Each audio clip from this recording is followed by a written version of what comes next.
والعاقبة للمتقين ولا عدوان إلا على الظالمين. أشهد أن لا إله إلا الله وحده لا شريك له الحق المبين، وأشهد أن محمدا عبده ورسوله الصادق الأمين، أرسله الله بالهدى ودين الحق ليظهره على الدين كله ولو كره المشركون، فبلغ الرسالة وأدى الأمانة ونصح الأمة وجاهد في الله حق جهاده، وتركنا على البيضاء ليلها كنهارها لا يزيغ عنها إلا هالك، فصلوات ربي عليه وعلى آله وأصحابه الطيبين الطاهرين، وسلم تسليما مزيدا إلى يوم الدين. أما بعد، فإن أصدق الحديث كتاب الله، وخير الهدي هدي محمد صلى الله عليه وسلم، وشر الأمور محدثاتها،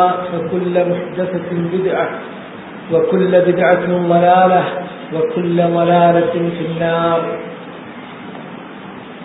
സഹോദരന്മാരെ, ഉച്ചയ്ക്ക് മുമ്പ് നമ്മൾ സംസാരിച്ച് അവസാനിപ്പിച്ചത് നബി സല്ലല്ലാഹു അലൈഹി വസല്ലമയുടെ അരികിൽ ഒരു പറ്റം ചെറുപ്പക്കാർ ദീൻ പഠിക്കുന്നതിന് വേണ്ടി വന്നതിനെ സംബന്ധിച്ചാണ്. അവർ നബി സല്ലല്ലാഹു അലൈഹി വസല്ലമയുടെ അരികിൽ വന്നപ്പോൾ അവർക്ക് ആദ്യമായി അവിടുന്ന് പഠിപ്പിച്ചു കൊടുത്തത് വിശ്വാസകാര്യങ്ങളായിരുന്നു.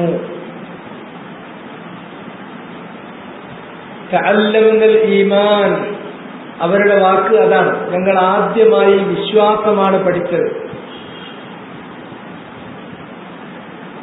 അങ്ങനെ വിശ്വാസകാര്യങ്ങൾ പഠിച്ചതിന് ശേഷം പിന്നെയാണ് ഞങ്ങൾ വിശുദ്ധ ഖുർആൻ പഠിച്ചത്. അങ്ങനെ ഈമാനിന്റെ അടിസ്ഥാന കാര്യങ്ങൾ മനസ്സിലാക്കി തുടർന്ന് ഖുർആൻ പഠിച്ചപ്പോൾ ഫസ്ദത്നാ ബിഹി ഈമാനൻ, ഖുർആനിന്റെ ഓരോ അധ്യായവും ഓരോ വചനവും വായിക്കുമ്പോൾ പഠിക്കുമ്പോൾ ഞങ്ങളിലുള്ള ഈമാൻ വർദ്ധിക്കുകയും ചെയ്തു എന്നാണ് അവർ പറയുന്നത്. ഇതുതന്നെയാണ് അതിന്റെ ശരിയായ രീതി.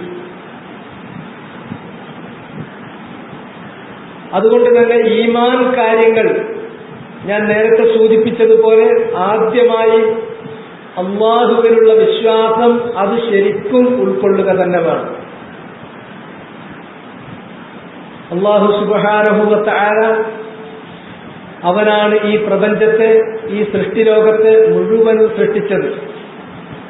അവനാണ് ഈ സൃഷ്ടിപ്രപഞ്ചത്തിന്റെ മുഴുവനും ഉടമസ്ഥൻ. അവനാണ് അവയെല്ലാം നിയന്ത്രിക്കുകയും പരിപാലിക്കുകയും ചെയ്യുന്നവൻ. അവനെപ്പോലെ ഈ പ്രപഞ്ചത്തിന് വേറെ ഒരു ഉടമയില്ല, അല്ലെങ്കിൽ അവയുടെ കാര്യത്തിൽ ഒരു പങ്കാളിയില്ല, അല്ലെങ്കിൽ ഒരു സഹായിയില്ല. അവന്റെ പ്രത്യേകമായ അനുമതിയില്ലാതെ ഒരു ശുപാർശ പോലും പറയാൻ ആർക്കുമേ സാധ്യവുമല്ല. അതിനാൽ അല്ലാഹുവിനെ അറിയേണ്ട മുറപ്രകാരം അറിഞ്ഞിരിക്കണം. അറിയുമ്പോൾ അല്ലാഹുവിനോടുള്ള അടുപ്പം നമുക്ക് വർദ്ധിക്കുകയും അവനോടുള്ള സ്നേഹം വർദ്ധിക്കുകയും അത് മുഖേന അവൻ പറഞ്ഞ കാര്യങ്ങൾ ഓരോന്നായി ചെയ്യാനുള്ള താല്പര്യം നമ്മളിൽ വർദ്ധിക്കുന്നു. അവൻ വിലക്കിയ കാര്യങ്ങളിൽ നിന്നും തീർത്തും മാറി നിൽക്കാൻ അത് നമ്മെ നിർബന്ധിക്കുകയും ചെയ്യുന്നു. തുടർന്ന് മറ്റുള്ള വിശ്വാസകാര്യങ്ങളിലേക്ക് നമ്മൾ പോകുന്നു. ഈമാനിന്റെ അർക്കാനുകളിലേക്ക്, ഇസ്ലാം കാര്യങ്ങളിലേക്ക്, ഈമാനിന്റെ മറ്റു ഉസൂലുകളിലേക്ക്, അതുപോലെ തുടർന്നുള്ള മറ്റു ഇബാദാത്തുകളിലേക്ക്, മുആമലാത്തുകളിലേക്ക്, ഇങ്ങനെയുള്ള കാര്യങ്ങൾ പഠിച്ചുകൊണ്ട് മുന്നേറുകയാണ് ചെയ്യേണ്ടത്. ഇൽമ് കരസ്ഥമാക്കി അത് ജീവിതത്തിൽ ഏതെങ്കിലും ഒരു സന്ദർഭത്തിൽ തുടങ്ങുകയും ഒരു സന്ദർഭത്തിൽ അവസാനിക്കുകയും ചെയ്യുന്നില്ല. ജീവിതത്തിൽ മുഴുക്കെ നീണ്ടുകിടക്കുന്ന ഒരു പ്രക്രിയ തന്നെയാണ് മതപരമായ കാര്യങ്ങൾ പഠിച്ചുണ്ടാക്കുക, അത് അമലാക്കുക എന്നുള്ളത്. എത്രത്തോളം നമ്മൾ പഠിച്ചാലും വീണ്ടും വീണ്ടും കാര്യങ്ങളെക്കുറിച്ച് വിലയിരുത്താനും പഠിക്കാനും മുന്നോട്ട് പോകാനും നമുക്ക് സാധിക്കും. അതിന് മാത്രം അല്ലാഹു സുബ്ഹാനഹു വ തആല അവന്റെ കിതാബിലും നബി സല്ലല്ലാഹു അലൈഹി വസല്ലമയുടെ ചര്യയിലും വിഷയങ്ങൾ ഉൾപ്പെടുത്തിയിട്ടുണ്ട്. ഖുർആനിന്റെ ഏതൊരു അധ്യായം നമ്മൾ പാരായണം ചെയ്താലും അതിന്റെ അർത്ഥതലങ്ങളിലേക്ക് നമ്മൾ നബി സല്ലല്ലാഹു അലൈഹി വസല്ലമ വിശദീകരിച്ച് തന്നതുപോലുള്ള കാര്യങ്ങളിലേക്ക് നമ്മൾ ഇറങ്ങിച്ചെല്ലുമ്പോഴും കൂടുതൽ കൂടുതൽ പഠിക്കാൻ, കൂടുതൽ മനസ്സിലാക്കാൻ, കൂടുതൽ ഉൾക്കൊള്ളാൻ, കൂടുതൽ പ്രവർത്തിക്കാൻ അത് നമുക്ക് ഇടം നൽകുകയാണ് ചെയ്തുകൊണ്ടിരിക്കുന്നത്. പക്ഷേ ദൗർഭാഗ്യവശാൽ ഇന്ന് കണ്ടുവരുന്ന ഏറ്റവും വലിയ തടസ്സം, മുൻകാലങ്ങളിൽ ദീൻ പഠിക്കുന്നതിന് തടസ്സമായി നിന്നത് മദ്ഹബും മദ്ഹബിന്റെ പക്ഷപാതിത്വവുമായിരുന്നു. ആദ്യകാലത്ത് മദ്ഹബിന്റെ ഇമാമുകൾ ജനങ്ങളെ പഠിക്കാനും പഠിപ്പിക്കാനുമാണ് അവർ പ്രേരിപ്പിച്ചത്. പിന്നീട് വന്ന മദ്ഹബിലെ പിൽക്കാലക്കാരായ ആളുകൾ ദീൻ പഠിക്കുന്ന വാതിലുകളൊക്കെ കൊട്ടിയടക്കുന്ന തരത്തിലുള്ള ചില നിലപാടുകൾ സ്വീകരിച്ചു. അത് അറിയപ്പെട്ട കാര്യമാണ്. ഏതെങ്കിലും ഒരു മദ്ഹബ് അംഗീകരിക്കുക, നാലാലൊരു മദ്ഹബ് അംഗീകരിക്കുക, ആ മദ്ഹബിന്റെ ഇമാമ് അല്ലെങ്കിൽ ആ മദ്ഹബിലുള്ള പിൽക്കാലക്കാരായിട്ടുള്ള പണ്ഡിതന്മാർ അവർ പറഞ്ഞു വെച്ച കാര്യങ്ങൾ അത് അപ്പടി ചോദ്യം ചെയ്യാതെ അവരെ അനുകരിക്കുക, ഇതാണ്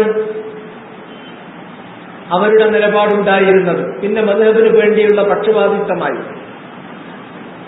രണ്ട് മദ്ഹബുകൾ തമ്മിൽ, രണ്ടു മതം എന്നതുപോലെ രണ്ടു മദ്ഹബിന്റെ അനുയായികൾ തമ്മിൽ രണ്ടു സമുദായം, രണ്ടു ജാതി എന്ന രൂപത്തിൽ അകലുകയും ചെയ്തുകൊണ്ടിരുന്നു. അവിടെ ഇൽമ് തളരുകയാണ് ചെയ്തത്. ശർഈയായ ഇൽമ് വേണ്ട വിധത്തിൽ പഠിക്കുകയോ അത് ജീവിതത്തിൽ അനുവർത്തിക്കപ്പെടുകയോ ചെയ്തില്ല. ആ രൂപത്തിലേക്ക് മദ്ഹബി പക്ഷപാതിത്വം പല തലങ്ങളിലേക്കും അത് വളർന്നുപോയി. അതിന്റെ ഒരു കാലഘട്ടം കഴിഞ്ഞു. തലസ്ഥാനത്ത് പിന്നീട് വന്നത് മദ്ഹബിന് ജനങ്ങളുടെ മേലുള്ള സ്വാധീനം അത് കുറച്ചൊക്കെ ഒന്ന് ക്ഷയിച്ചു വന്നപ്പോൾ പിശാച് വീണ്ടും മനുഷ്യനെ ഇൽമിൽ നിന്നും അമലിൽ നിന്നും അകറ്റുന്നതിന് വേണ്ടി സംഘടനാ സംവിധാനങ്ങൾ ഉണ്ടാക്കി. ഈ സംഘടനാ സംവിധാനം മദ്ഹബ് പോലെ അല്ല, മദ്ഹബിനെക്കാളും അപകടകരമായ അവസ്ഥയിലാണ് ഇന്ന് മുസ്ലിം സമൂഹത്തെ അത് ഗ്രസിച്ചുകൊണ്ടിരിക്കുന്നത്. നമ്മൾ എടുത്തു നോക്കാം, ദഅവത്തിന് വേണ്ടി ഒരു സംഘടന ഉണ്ടാക്കുക എന്നത് എന്നാണ് മുസ്ലിങ്ങൾക്കിടയിൽ നിലവിൽ വന്നത്? നബി സല്ലല്ലാഹു അലൈഹി വസല്ലമയുടെ കാലത്ത് അങ്ങനെ ഒരു സമ്പ്രദായം ഇല്ല. എല്ലാവരും അംഗീകരിക്കും. കാരണം ആവശ്യമില്ലായിരുന്നു എന്നതിന് മറുപടി പറഞ്ഞു. പക്ഷെ ഒരു കാര്യം നമ്മൾ അറിയേണ്ടതുണ്ട്. റസൂലുള്ളാഹി സ്വല്ലല്ലാഹു അലൈഹി വസല്ലം മദീനയിൽ ജീവിച്ചുകൊണ്ടിരിക്കെ മദീനക്ക് പുറത്ത്, അറേബ്യക്ക് പുറത്ത് മുസ്ലിങ്ങൾ ഉണ്ടായിരുന്നു. മദീനക്ക് പുറത്ത് അറേബ്യയിൽ തന്നെയും അറേബ്യക്ക് പുറത്ത് മറ്റു രാജ്യങ്ങളിലും മുസ്ലിങ്ങൾ ഉണ്ടായിരുന്നു. അവിടെയൊക്കെ മുസ്ലിമീങ്ങൾ ചിലപ്പോൾ മറ്റ് രാജാക്കന്മാരുടെ കീഴിൽ ജീവിക്കുന്ന ന്യൂനപക്ഷങ്ങളെ പോലെ ജീവിക്കുന്ന മുസ്ലിങ്ങൾ ഉണ്ടായിരുന്നു. എന്നാൽ മുസ്ലിങ്ങൾ ഗോത്രങ്ങളായി കുറഞ്ഞ കരുത്തോടുകൂടി ജീവിക്കുന്ന സ്ഥലങ്ങൾ ഉണ്ടായിരുന്നു. നബി സല്ലല്ലാഹു അലൈഹി വസല്ലമയുടെ നേരിട്ടുള്ള ഭരണത്തിന് കീഴിലല്ലാതെ മറ്റു രാജാക്കന്മാരുടെ കീഴിലോ അല്ലെങ്കിൽ മറ്റു പ്രദേശങ്ങളിലോ ജീവിക്കുന്ന മുസ്ലിങ്ങൾ അവരെന്താ ചെയ്തത്? അതിനെക്കുറിച്ച് ഒരു അന്വേഷണം ആരെങ്കിലും നടത്തിയോ? അവര് ദഅവത്ത് നടത്താൻ വേണ്ടിയിട്ട് ഏതെങ്കിലും രൂപത്തിൽ സംഘടനകൾ അല്ലെങ്കിൽ സംഘടനയുടെ ആ കാലഘട്ടത്തിലുള്ള രൂപങ്ങളെങ്കിലും ഉണ്ടാക്കിയോ? ഒന്നും ഉണ്ടാക്കിയിട്ടില്ല.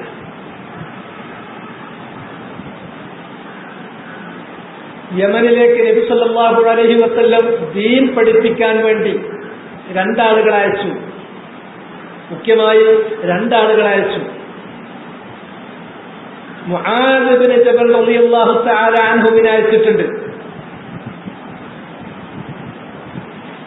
അങ്ങനെ നബി സല്ലല്ലാഹു അലൈഹി വസല്ലം അവിടത്തേക്ക് ദീൻ പഠിപ്പിക്കാൻ വേണ്ടി ആളുകളെ പറഞ്ഞയക്കുമ്പോൾ നിങ്ങൾ അവിടെ ചെന്ന് ജനങ്ങളെ സംഘടിപ്പിച്ച് സംഘടിത രൂപത്തിലുള്ള ഒരു പ്രബോധനം അതിന്റെ ഏതെങ്കിലും രൂപങ്ങൾ പറഞ്ഞു കൊടുത്തോ? ഒരിക്കലും നബി സല്ലല്ലാഹു അലൈഹി വസല്ലം പറഞ്ഞു കൊടുത്തിട്ടില്ല.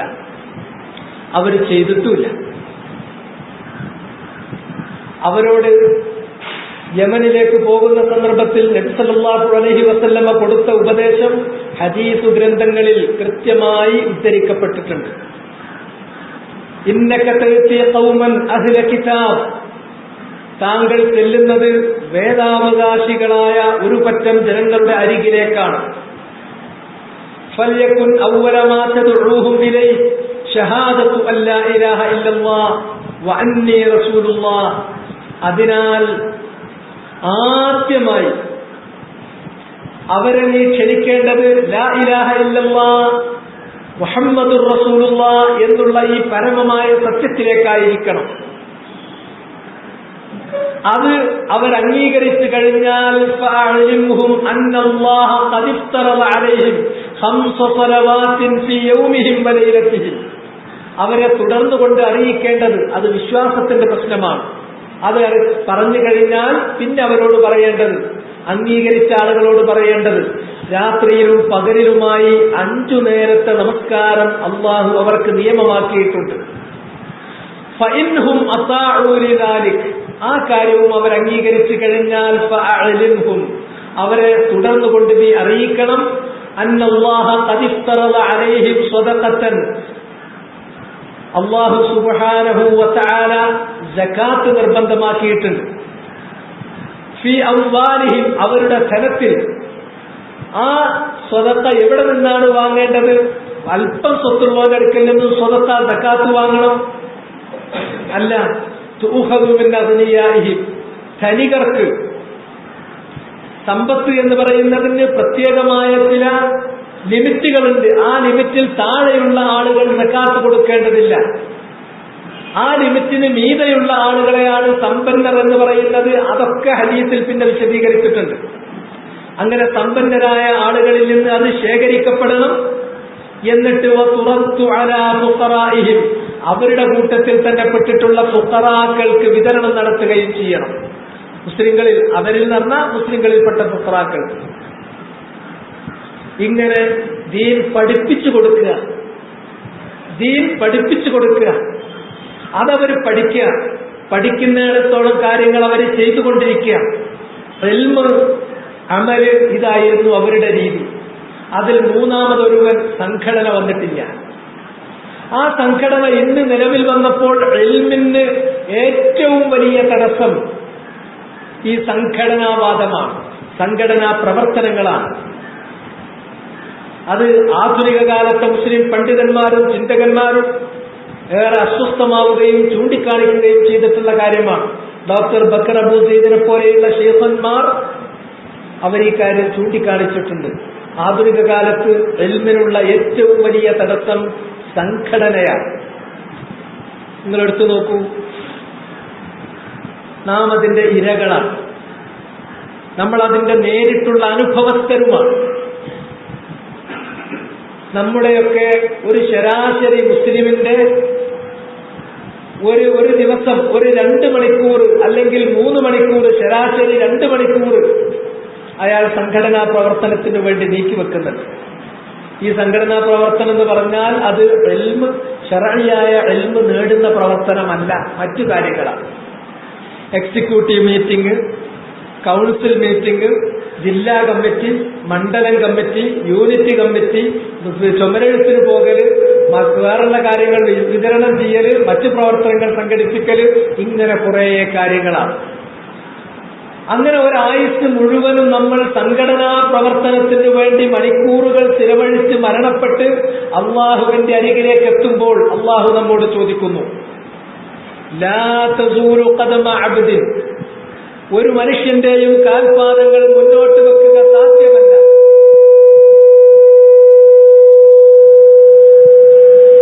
ഹത്താ യുസ്അല അൻ ഖംസിൻ, 5 കാര്യങ്ങളെക്കുറിച്ച് അയാളോട് ചോദിക്കപ്പെടാതെ, 5 കാര്യങ്ങളെക്കുറിച്ച് അള്ളാഹു ചോദിക്കുകയും അതിന് കൃത്യമായി ഉത്തരം പറയുകയും ചെയ്തിട്ടല്ലാതെ അള്ളാഹുവിന്റെ മുന്നിൽ നിന്നും ഹിസാബിന്റെ വേദിയിൽ നിന്നും 1 ഇഞ്ച് മുന്നോട്ട് പോകാൻ ഒരാൾക്കുമേ സാധ്യമല്ല. നീ മനുഷ്യനെ കുറിച്ച് അവനോട് ചോദിക്കുന്ന ചോദ്യമാണ് വഅൻ ഉംദിഹി, അവന്റെ ആയുസ്സിനെ കുറിച്ച്. ഫീമ അഫ്നാഹു, ആ ആയുസ് എന്തിനു വേണ്ടിയാണ് അവൻ ചിലവഴിച്ചത്, നശിപ്പിച്ചത്? അവൻ ഉത്തരം പറയേണ്ടി വരും, ഞാൻ സംഘടനാ പ്രവർത്തനത്തിനാണ് എന്ന് പറഞ്ഞാൽ അള്ളാഹിന്റെ അടുക്കൽ അത് സ്വീകാര്യമാകുമോ? ഏതായത്തിൽ, ഏതു ഹദീസിൽ, ഞാൻ ഇറക്കിയ എന്റെ കലാമായ ഖുർആനിലെ ഏതു ആയത്തു പ്രകാരം നീ സംഘടനാ പ്രവർത്തനം ചെയ്തു? ആരാ എന്നോട് അതിന് കൽപ്പിച്ചത്?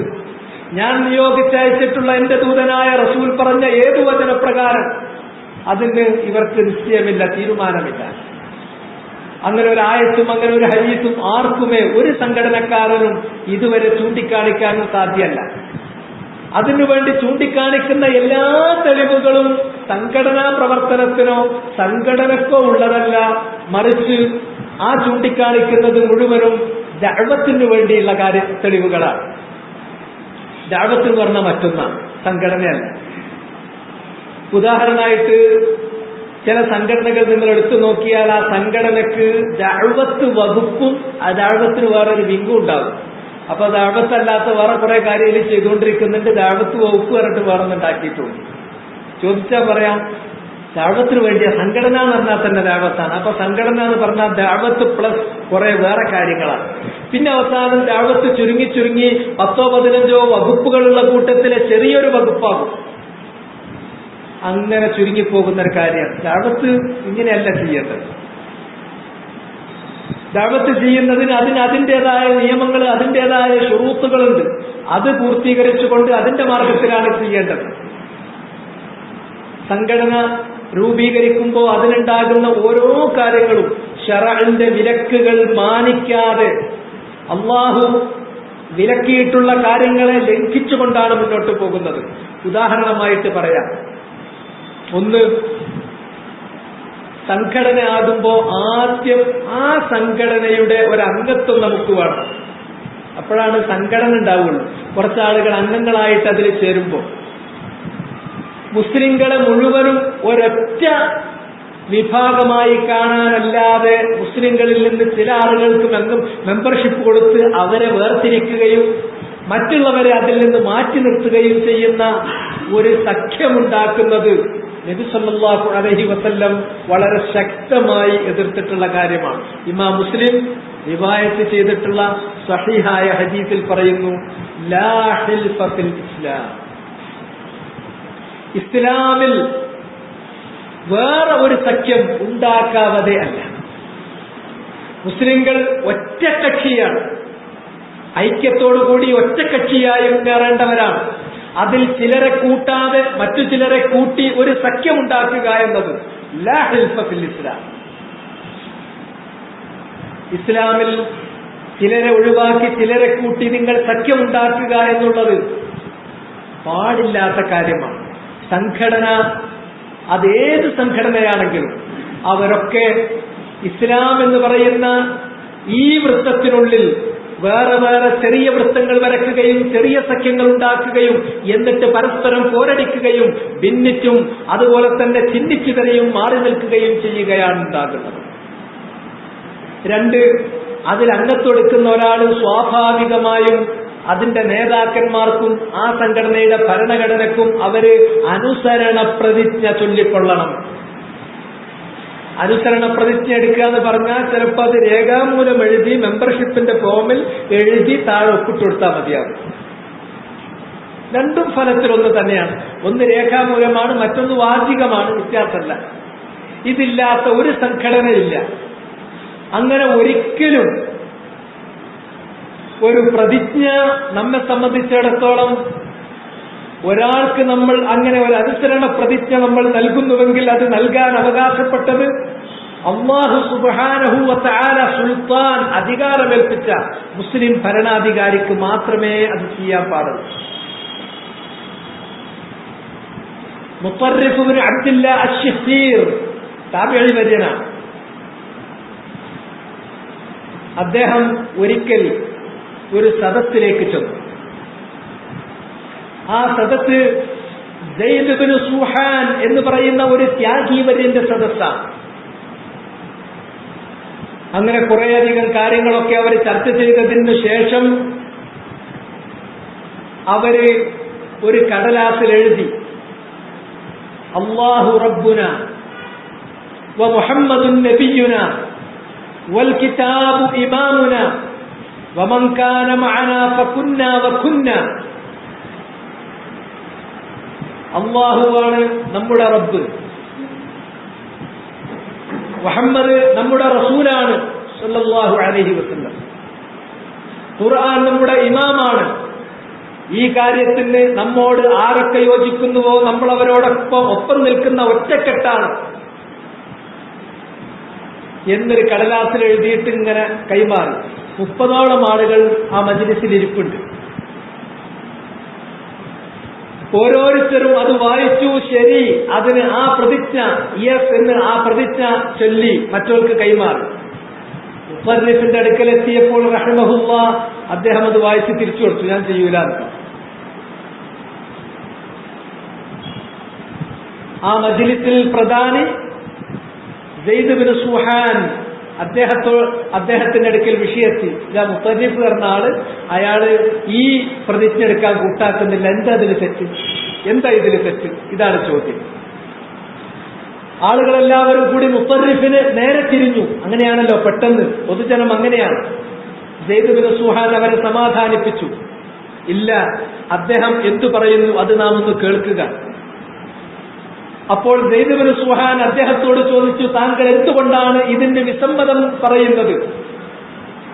അദ്ദേഹം പറഞ്ഞു, ലാ ഇലാഹ ഇല്ലല്ലാഹ് മുഹമ്മദുർ റസൂലുള്ളാഹ് എന്ന് പറയുമ്പോൾ അള്ളാഹുവിന് ഞാൻ പ്രതിജ്ഞ ചെയ്തിട്ടുണ്ട്. ആ പ്രതിജ്ഞ അള്ളാഹുവിനോടല്ലാതെ ആരുടെ മുമ്പാകെയും ഇനി ഞാൻ പുതുക്കാൻ എനിക്ക് ബാധ്യതയില്ല.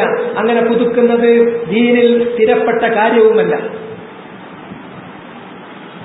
ലാ ഇലാഹ ഇല്ലല്ലാഹ് മുഹമ്മദുർ റസൂലുള്ളാഹ് എന്നത് അള്ളാഹിനോട് ഒരു പ്രതിജ്ഞ എടുത്തിട്ടാണ് നമ്മൾ ഇസ്ലാമിലേക്ക് കയറി വന്നത്. അതല്ലാതെ വേറെ ഇങ്ങനെ ഒരു ശബ്ദം മറ്റൊരാൾക്ക് അല്ലെങ്കിൽ മറ്റൊരു കൂട്ടർക്ക് കൊടുക്കേണ്ട ബാധ്യത ഇല്ല. ഇങ്ങനെ ഒരു നടപടിക്രമം റസൂലുള്ളാഹിന്റെ സഹാബത്തിന്റെ കാലത്ത് അറിയപ്പെട്ടതല്ല. അദ്ദേഹം സയ്യിദ് ഇബ്നു സുഹാൻ അദ്ദേഹം പറഞ്ഞ ആ വാക്ക് തീർത്തും ന്യായമാണ് എന്ന് അദ്ദേഹത്തിനും കൂടെയുള്ള ആളുകൾക്കും ബോധ്യപ്പെടുകയും അവരതിൽ നിന്ന് പിന്തിരിയുകയും ചെയ്തു. ഈ സംഭവം ഞാൻ ഉദ്ധരിക്കുന്നത് ഇമാം ഹാഫിദുൽ ദഹബി അദ്ദേഹത്തിന്റെ സിയറിൽ ഉദ്ധരിച്ചിട്ടുള്ള സംഭവമാണ്. സിയർ അഅ്ലാമിൻ നുബല.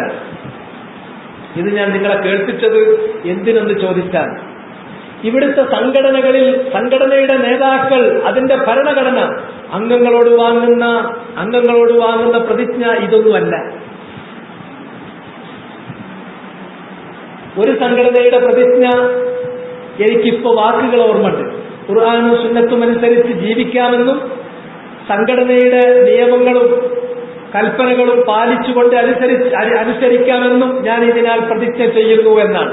ഖുർആനും സുന്നത്തും മാത്രമല്ല, സംഘടന പറയുന്ന, സംഘടനയുടെ നേതൃത്വം, സംഘടനയുടെ ഭരണഘടന പറയുന്ന എല്ലാ കാര്യങ്ങളും അനുസരിക്കാമെന്ന് ഞാൻ പ്രതിജ്ഞ ചെയ്യുകയും ചെയ്യുന്നു. ഇതിനേക്കാളും അപ്പുറത്ത് അങ്ങനെ ഒരു നമ്മൾ മുസ്ലിം ആകുമ്പോൾ അള്ളാഹിനോട് ആ ഉടമ്പടി ചെയ്ത് ലാ ഇലാഹ ഇല്ലല്ലാഹ് അള്ളാഹുവെ നിന്നെ അല്ലാതെ മറ്റാരെയും ഞാൻ ഇബാദത്ത് ചെയ്യില്ല, നിന്റെ റസൂലായ മുഹമ്മദ് നബി പറഞ്ഞിട്ടുള്ള എല്ലാ കാര്യങ്ങളും ഞാൻ സ്വീകരിച്ചു കൊള്ളാം, മുഹമ്മദ് നബിയെ റസൂലായി അംഗീകരിക്കാം എന്ന് പറഞ്ഞിട്ടാണ്. ആ പ്രതിജ്ഞ അല്ലാതെ വേറെ പ്രതിജ്ഞയല്ല. പിന്നെ ഒരു ഭരണാധികാരിക്കുള്ള പ്രതിജ്ഞ വേറെ കാര്യമാണ്. അല്ലാതെ ഇങ്ങനെ സംഘടനക്കാർക്ക് പ്രതിജ്ഞ ചെല്ലാൻ പാടില്ല. അത് 2 ഈ പറഞ്ഞ സംഭവങ്ങൾക്ക് എതിരായിട്ടുണ്ട്.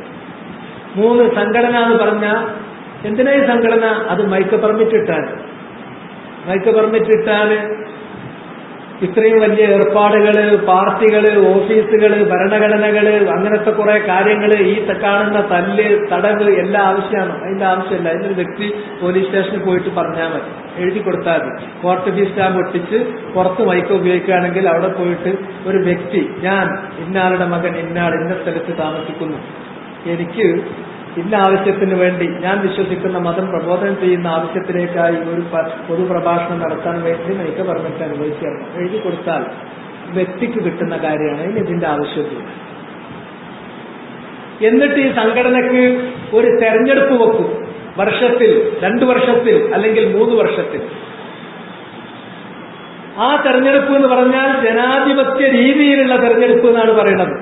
49 ആളുകൾ അവരൊരു കാര്യം പറഞ്ഞു, അത് തീർത്തും ന്യായമാണ്. പക്ഷെ 51 വിഡ്ഢികൾ അത് ഏറ്റവും തെറ്റായ ഒരു കാര്യം പറഞ്ഞാൽ 51 ആളുകളുടെ തീരുമാനം സ്വീകരിച്ചോളണം. ഈ ജനാധിപത്യ രീതിയുടെ ഈ വീക്ക്നെസ് അത് മനസ്സിലാക്കിയിട്ട് ദുഷ്ടന്മാരും ദുരുപദിഷ്ടമായ ലക്ഷ്യങ്ങളുമായി നടക്കുന്ന ആളുകളും സംഘടന പിടിച്ചെടുക്കുന്ന അതുകൊണ്ടാണ്. ഈ തെരഞ്ഞെടുപ്പിന്റെ അപാകത കാരണത്താൽ, ഈ വ്യവസ്ഥിതിയുടെ അപാകത കാരണത്താൽ. അതല്ലല്ലേ ഇന്നിവിടെ നിരന്തരം കണ്ടുകൊണ്ടിരിക്കുന്നത്. അപ്പോ യൂണിറ്റ് തലം മുതൽ മത്സരിച്ച് കൂടുതൽ കൗൺസിലർമാരുണ്ടാക്കി ജില്ലാ കൗൺസിലിൽ വന്ന് അവരുദ്ദേശിക്കുന്ന ചില ആൾക്കാരെ തലപ്പത്ത് കൊണ്ടുവരാൻ വേണ്ടി ഈ തെരഞ്ഞെടുപ്പ്. നബി സല്ലല്ലാഹു അലൈഹി വസല്ലം അവിടുത്തെ ജീവിതത്തിലെ ഏതെങ്കിലും ഒരു വിഷയത്തിൽ ദീനിന്റെ ദുനിയാവിന്റെ കാര്യത്തിൽ 49ന്റെയും 51ന്റെയും പ്രശ്നം ഇട്ടിട്ടില്ല. അത് സാധ്യമല്ല എന്ന് കാണിക്കാം. അങ്ങനെ ഒരു സമ്പ്രദായം ഇല്ല. നറുക്കിടുന്നത് വരെ ചില കാര്യങ്ങൾ നബി സല്ലല്ലാഹു അലൈഹി വസല്ലം ചെയ്തിട്ടുണ്ട്, നറുക്കിടുക എന്നുള്ളത്. എന്നാലും 49, 51 ചെയ്തിട്ടില്ല. 49ഉം 51ഉം എന്നുള്ള ഈ ജനാധിപത്യം എന്ന് പറയുന്ന ഈ രീതിയിൽ ഒരു കാര്യം തീരുമാനിച്ചിട്ടില്ല. അത് ഒരർത്ഥത്തിൽ വലിയ വിഡ്ഢിത്വമാണ്. പ്രത്യേകിച്ച് മതങ്ങളും മൂല്യങ്ങളും വിശ്വാസങ്ങളും ധർമ്മങ്ങളും ഇൻവോൾവഡ് ആയിട്ടുള്ള കാര്യങ്ങളിൽ ഇതിന്റെ ഒരു സ്ഥാനവുമില്ല. കാരണം വമാ അക്സറു നാസി വലൗ ഹറസ്ത ബിമുഅ്മിനീൻ, ജനങ്ങളിൽ ഭൂരിഭാഗം ആളുകളും നിങ്ങൾ എത്ര താല്പര്യം കാണിച്ചാലും അവരെ ഈമാനിലേക്ക് വിശ്വാസത്തിലേക്ക് കൊണ്ടുവരാൻ കഴിയില്ല. അപ്പൊ ഭൂരിപക്ഷം എന്നുള്ളത് മതപരമായ കാര്യങ്ങളിൽ ഒരു തീരുമാനമെടുക്കാനുള്ള മാനദണ്ഡമേ അല്ല. വലാകിന്ന അക്സറൻ നാസി ലാ യഅലമൂൻ, ഭൂരിഭാഗം ആളുകൾ എപ്പോഴും അറിവില്ലാത്തവരായിരിക്കും. അതുകൊണ്ട് ഈ ഭൂരിഭാഗം എന്നുള്ളത് ഇത്തരം കാര്യത്തിൽ മതങ്ങളിൽ, മതചിന്തകളിൽ, മതകർമ്മങ്ങളിൽ, വിശ്വാസങ്ങളിൽ, ആരാധനകളിൽ അതിന് യാതൊന്നും ചെയ്യാനില്ല. അത് വേറെ മേഖലയിൽ ആരെങ്കിലും ചെയ്യുന്നുവെങ്കിൽ ചെയ്യുന്നു എന്നല്ലാതെ ഈ രീതിയിലുള്ള തെരഞ്ഞെടുപ്പ്, പിന്നെ അതിൻ്റെ ഒരു നേതാവ് സെക്രട്ടറി ആകും, പ്രസിഡന്റ് ആകും, അല്ലെങ്കിൽ ഒരു ഭരണസമിതിയാകും. ആര് പറഞ്ഞു? എന്നിട്ട് ഇവര് ഏതാണ്ട് ഒരു ഭരണാധികാരിയുടെ സ്ഥാനത്തിരുന്നു കൊണ്ട് കാര്യങ്ങൾ നിറവേറ്റുന്നു. അവർ ഭരണാധികാരിയുടെ സ്ഥാനത്തിരുന്ന് കാര്യങ്ങൾ നിറവേറ്റുന്നു എന്ന് ഞാൻ പറയുന്നത് അല്പം കൂടിപ്പോയ ആരോപണം എന്ന് പറയരുത്. കാരണം ഇവിടെയുള്ള എല്ലാ സംഘടനകളും അവരുടെ നേതൃത്വത്തെ അവരുടെ അനുയായികൾ അനുസരിക്കണം എന്നതിന് തെളിവ് തെളിക്കുന്നത് യാ അയ്യുഹല്ലദീന ആമനു അത്തിഉല്ലാഹ വഅത്തിഉർ റസൂല വഉലിൽ അംരി മിൻകും, വിശ്വാസികളെ അള്ളാഹുവിനെ അനുസരിക്കുക, അള്ളാഹുവിന്റെ റസൂലിനെ അനുസരിക്കുക, നിങ്ങളുടെ കൂട്ടത്തിൽ നിന്നും അധികാരമുള്ള ഭരണാധികാരികളെ നിങ്ങൾ അനുസരിക്കുക എന്ന് പറഞ്ഞിട്ടുള്ള ഉലുൽ അംറിനെ അനുസരിക്കാനുള്ള ആയത്താണ്. ഭരണാധികാരികൾ അനുസരിക്കണം എന്ന് പറഞ്ഞ ആയത്താണ് സംഘടനാ നേതാക്കന്മാരനുസരിക്കാൻ ഇവരുപയോഗിക്കുന്നത്. അപ്പോ സംഘടനാ നേതാക്കന്മാർക്ക് ഇവർ കൽപ്പിച്ചിരിക്കുന്ന സ്ഥാനം ഭരണാധികാരിയുടെ സ്ഥാനം. അതുപോലെ തന്നെ ഇസ്മഉ വഅതിഉ വലൗ ഇസ്തുഖ്ലിഫ അലൈക്കും അബ്ദുൻ ഹബശി കഅന്ന റഅസഹു മിസ്ല സബീബ, നിങ്ങളുടെ തലവനായി, നിങ്ങളുടെ ഭരണാധികാരിയായി തെരഞ്ഞെടുക്കുന്നത് ഒരു മുന്തിരി പോലെ കറുത്തു ചുങ്ങിയ ഒരു തലയോട് കൂടിയിട്ടുള്ള കാപ്പിരിയാണെങ്കിലും അയാളെ നിങ്ങൾ അനുസരിക്കണം എന്ന ഹദീസ്, അത് ഭരണാധികാരിയെ കുറിച്ച് പറഞ്ഞ ആ ഹദീസാണ് ഇതിനു വേണ്ടി ഉപയോഗിക്കുന്നത്. മാത്രമല്ല ഇവര് കൈകാര്യം ചെയ്യുന്ന കാര്യങ്ങൾ നിങ്ങൾ എടുത്തു നോക്കൂ. ഭരണാധികാരി കൈകാര്യം ചെയ്യേണ്ട കാര്യങ്ങൾ ഇവർ കൈകാര്യം ചെയ്യുന്നു. ഒരു മുസ്ലിമിന്റെ ധനത്തിനുമേൽ കൈവെക്കാനുള്ള അധികാരം ഭരണാധികാരിക്ക് മാത്രമാണ്. സക്കാത്ത് ആരാണത് സ്വീകരിക്കേണ്ടത്, ആരാണത് വിതരണം ചെയ്യേണ്ടത്, അല്ലെങ്കിൽ ഒരു മുസ്ലിമിന്റെ ശരീരത്തിന്മേൽ എന്തെങ്കിലും തരത്തിലുള്ള ശിക്ഷാ നടപടികൾ, ഭൗതികമായ ശിക്ഷകൾ നടപ്പിലാക്കുന്നുണ്ടെങ്കിൽ അത്തരം കാര്യങ്ങൾ, ഇതിനൊക്കെ ശാസനാധികാരം അഥവാ ഭരണാധികാരം വേണം. ആ ഭരണാധികാരമുള്ള ഒരാൾക്ക് പ്രജകളുടെ സ്വത്തിന്മേലും പ്രജകളുടെ ശരീരത്തിന്മേലും തീരുമാനമെടുക്കാൻ പറ്റുള്ളൂ. ഇവര് പ്രജകളുടെ സ്വത്തിന്മേൽ ഇവർ തീരുമാനമെടുക്കുന്നുണ്ട്. സക്കാത്ത് കൊണ്ട് നമുക്കറിയണം. നിങ്ങൾ സംഘടനയിൽ ചേർന്നാൽ സംഘടനയ്ക്ക് സക്കാത്ത് സെല്ലുണ്ടാവുക, സെല്ലിന് കൊടുത്തോളണം. അങ്ങനെ ആ സക്കാത്ത് സെല്ല് മുഖേന സക്കാത്ത് കൊടുത്തിട്ടില്ലെങ്കിൽ സക്കാത്ത് ആകൂല എന്ന് വരെ ഞാൻ നേരത്തെ സൂചിപ്പിച്ചിട്ടുള്ള പ്രാസംഗികന്മാരില്ലേ, അവർ ഈ നാട്ടിലൂടെ പ്രസംഗിച്ച് നടന്നുകൊണ്ടിരിക്കുകയാണ്. ഉമർ ഇബ്നുൽ ഖത്താബ് റളിയല്ലാഹു തആല അൻഹു മുസ്ലിങ്ങളെ ഭരിച്ചിരുന്ന കാലത്ത് അദ്ദേഹം പറഞ്ഞിട്ടില്ല, അത് അംവാൽ ലാഹിറ, പ്രത്യക്ഷ സമ്പത്തിന്റെ സക്കാത്ത് മാത്രമേ ഖലീഫ വാങ്ങാറുള്ളൂ. ബാത്തിനായ എന്നാൽ പരോക്ഷമായ സമ്പത്തിന്റെ സക്കാത്ത് അയാൾ സ്വത്തിന്റെ ഉടമ തന്നെ കൊടുത്തു തീർക്കുക. അതായിരുന്നു അവരുടെ രീതി. ഇനി വല്ലപ്പോഴും ലാഹിറായ സ്വത്തിന്റെ സക്കാത്ത് തന്നെ സ്വത്തിന്റെ ഉടമ കൊടുത്താൽ അത് ഭരണാധികാരിയോട് പറഞ്ഞാൽ ഭരണാധികാരി സക്കാത്ത് നേടിയിട്ടില്ല എന്ന് പറയാറില്ല, അംഗീകരിക്കുമായിരുന്നു.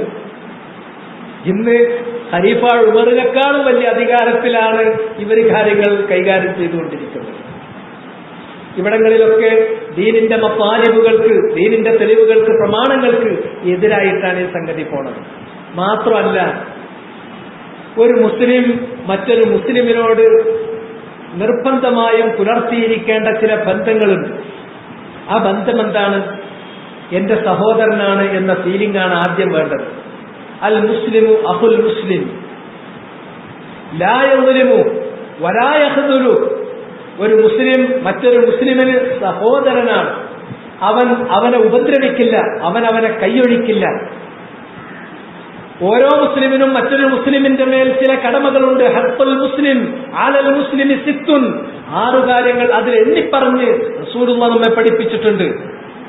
ഈ മുസ്ലിമീങ്ങൾ പരസ്പരം കണ്ടു കഴിഞ്ഞാൽ വലാ തബാഗളു വലാ തഹാസദു വലാ തനാജശു വകൂനു ഇബാദല്ലാഹി ഇഖ്വാന. പരസ്പരം വൈരം വെച്ച് പുലർത്തരുത്, വിദ്വേഷം കാണിക്കരുത്, പരസ്പരം മുഖം തിരിച്ചു പോകരുത്, ഒരാൾ മറ്റൊരാൾക്കെതിരിൽ പാരവെക്കരുത്. വകൂനു ഇബാദല്ലാഹി ഇഖ്വാന. നിങ്ങൾ അല്ലാഹുവിന്റെ അടിമകളെ, നിങ്ങൾ സഹോദരന്മാരായി ജീവിക്കണം. ഇന്നമൽ മുഅ്മിനൂന ഇഖ്വ, മുസ്ലിങ്ങളെല്ലാവരും സഹോദരന്മാരാണ്. ഇന്ന് ഈ ഇസ്ലാമികമായ സാഹോദര്യത്തിന്റെ ബന്ധം വലാ, സ്നേഹവും അതുപോലെ പിന്തുണയും. വലാ എന്ന് പറഞ്ഞാൽ സ്നേഹവും പിന്തുണയുമാണ്. വിശ്വാസത്തിന്റെ പേരിൽ നമ്മൾ കാണിക്കേണ്ട സ്നേഹവും അതിന്റെ താല്പര്യമായി നമ്മൾ അദ്ദേഹത്തിന് നൽകേണ്ട സഹായവും പിന്തുണയും, അതാണ് വലാ. ആ വലാ എല്ലാ മുസ്ലിങ്ങൾക്കും കൊടുക്കുവോ? ഇല്ല. ഈ സംഘടനയിലുള്ളവർ മാത്രം, ആ സംഘടനയിലുള്ളവന് മാത്രം. എവിടെ എത്തി കാര്യം? ഇന്നമൽ മുഅ്മിനൂന ഇഖ്വ എന്ന് തുടങ്ങി. അൽ മുഅ്മിനൂന ബഅ്ദുഹും ഔലിയാഉ ബഅ്ദിൻ, മുഅ്മിനീങ്ങൾ പരസ്പരം ഔലിയാക്കളാണ്.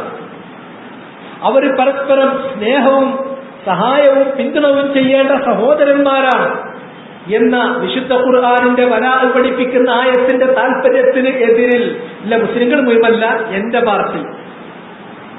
പാർട്ടിയിൽപ്പെട്ടാണ് എന്നുള്ളിടത്തേക്ക് കാര്യങ്ങൾ.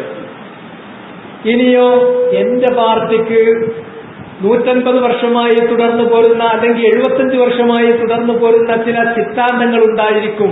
അതാണ് എന്റെ ആദർശം, അതിനെ ഞാൻ ന്യായീകരിച്ചു കൊള്ളണം. തഅസ്സുബ്, കക്ഷിത്വം വേണം. സത്യം അതല്ല പ്രശ്നം, ഹത്തല്ല പ്രശ്നം. മറിച്ച് എന്റെ സംഘടന അത് പറഞ്ഞോ, ഞാൻ സ്വീകരിക്കും. എന്റെ സംഘടന പറഞ്ഞിട്ടില്ലേ, അത് സത്യമല്ല. ഈ സത്യമാണ് എന്ന് മനസ്സ് തോന്നിയാൽ തന്നെ ഈ സംഘടനക്ക് വേണ്ടിയിട്ട് അത് ഒഴിവാക്കണം. ഇത് ഞാൻ വെറുതെ പറയണല്ല. ഇന്ന് ഇവിടെ ഇരിക്കുന്ന ഓരോ മനുഷ്യന്റെയും, സംഘടനയുമായി ബന്ധപ്പെട്ടവരും ബന്ധപ്പെടാത്തവരും എല്ലാവരുടെയും മനസ്സ് ഉള്ളിന്റെ ഉള്ള അവനോട് പറയുന്നു സത്യമാണത്, ശരിയാണത്. അല്ലാതെ നിഷേധിക്കാൻ കഴിയില്ല. തർക്കിക്കാൻ വേണ്ടി പറയാം, പക്ഷെ നിങ്ങളുടെ മനസ്സിനോട് നിങ്ങൾക്ക് തർക്കിക്കാൻ കഴിയില്ല. പണ്ട് മദ്ഹബിൽ ഇങ്ങനെയായിരുന്നു. മദ്ഹബിലൊരു അഭിപ്രായം ഒരു ഇമാമ് നേരത്തെ പറഞ്ഞു വെച്ചാൽ പിന്നെ എന്ത് തെളിവ് വന്നാലും അതിനനുസരിച്ച് ആ തെളിവ് വ്യാഖ്യാനിക്കും. മദ്ഹബിന്റെ അഭിപ്രായം മാറ്റൂല. മദ്ഹബിന്റെ അഭിപ്രായം ഫകുല്ലു ആയത്തിൻ ഔ ഹദീസിൻ യുഖാരിഫു മദ്ഹബന ഇമ്മാ മുഅവ്വലുൻ വ ഇമ്മാ മൻസൂഖ്. ഏതൊരായത്ത് ഏതൊരു ഹദീസ് മദ്ഹബിന്റെ വീക്ഷണത്തിനോട് വിയോജിക്കുന്നുവോ ആ ആയത്തിനെ ഹദീസിനെ ഒന്നുകിൽ ദുർബലമാണ് എന്ന് പറഞ്ഞ് തള്ളിക്കൊള്ളണം, അല്ലെങ്കിൽ നമ്മുടെ മദ്ഹബിന് അനുകൂലമായി വ്യാഖ്യാനിച്ചൊപ്പിച്ചുകൊള്ളണം എന്ന് പറഞ്ഞിട്ടുള്ള കിർഹിയെ പോലെയുള്ള പക്ഷപാതികളായ ആളുകൾ പിൽക്കാലത്ത് മദ്ഹബിൽ വന്നു. ഇന്ന് സംഘടനക്കാരും മുഴുവനും അങ്ങനെ. മദ്ഹബിന് അങ്ങനെ ഒന്നോ രണ്ടോ കിർഹിമാരെ പറയണ്ടാവുള്ളൂ, പക്ഷെ സംഘടനയും സംഘടനാ നേതാക്കന്മാരും മുഴുവനും അങ്ങനെയാണ്.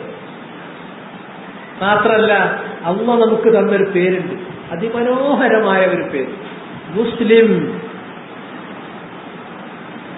അല്ലാഹുമ്മ അൻതസ്സലാം വമിൻകസ്സലാം. സലാം എന്നുള്ളത് അള്ളാഹുവിന്റെ നാമമാണ്.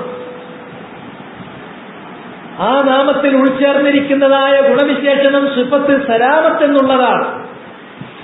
ആ സലാമത്തിന് അർഹനായ വ്യക്തി മുസ്ലിം. കാരണം അയാൾ സർവസ്വവും അള്ളാഹുവിന് അർപ്പിച്ചു.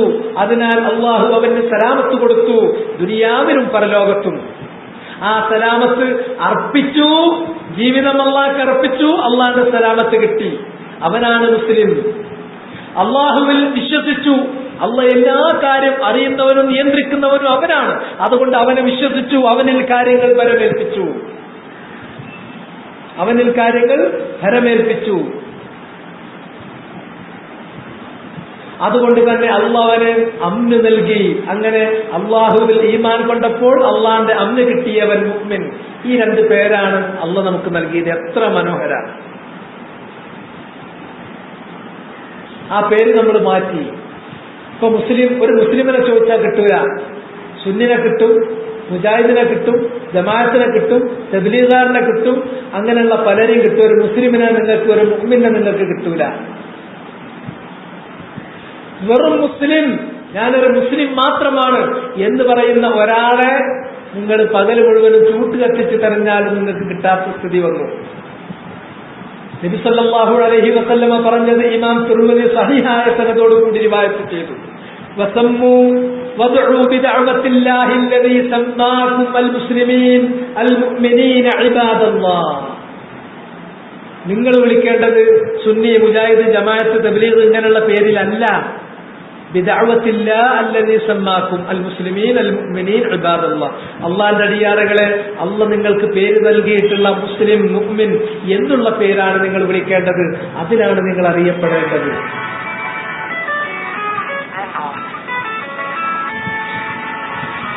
അങ്ങനെ ഒരുപാട് കാര്യങ്ങൾ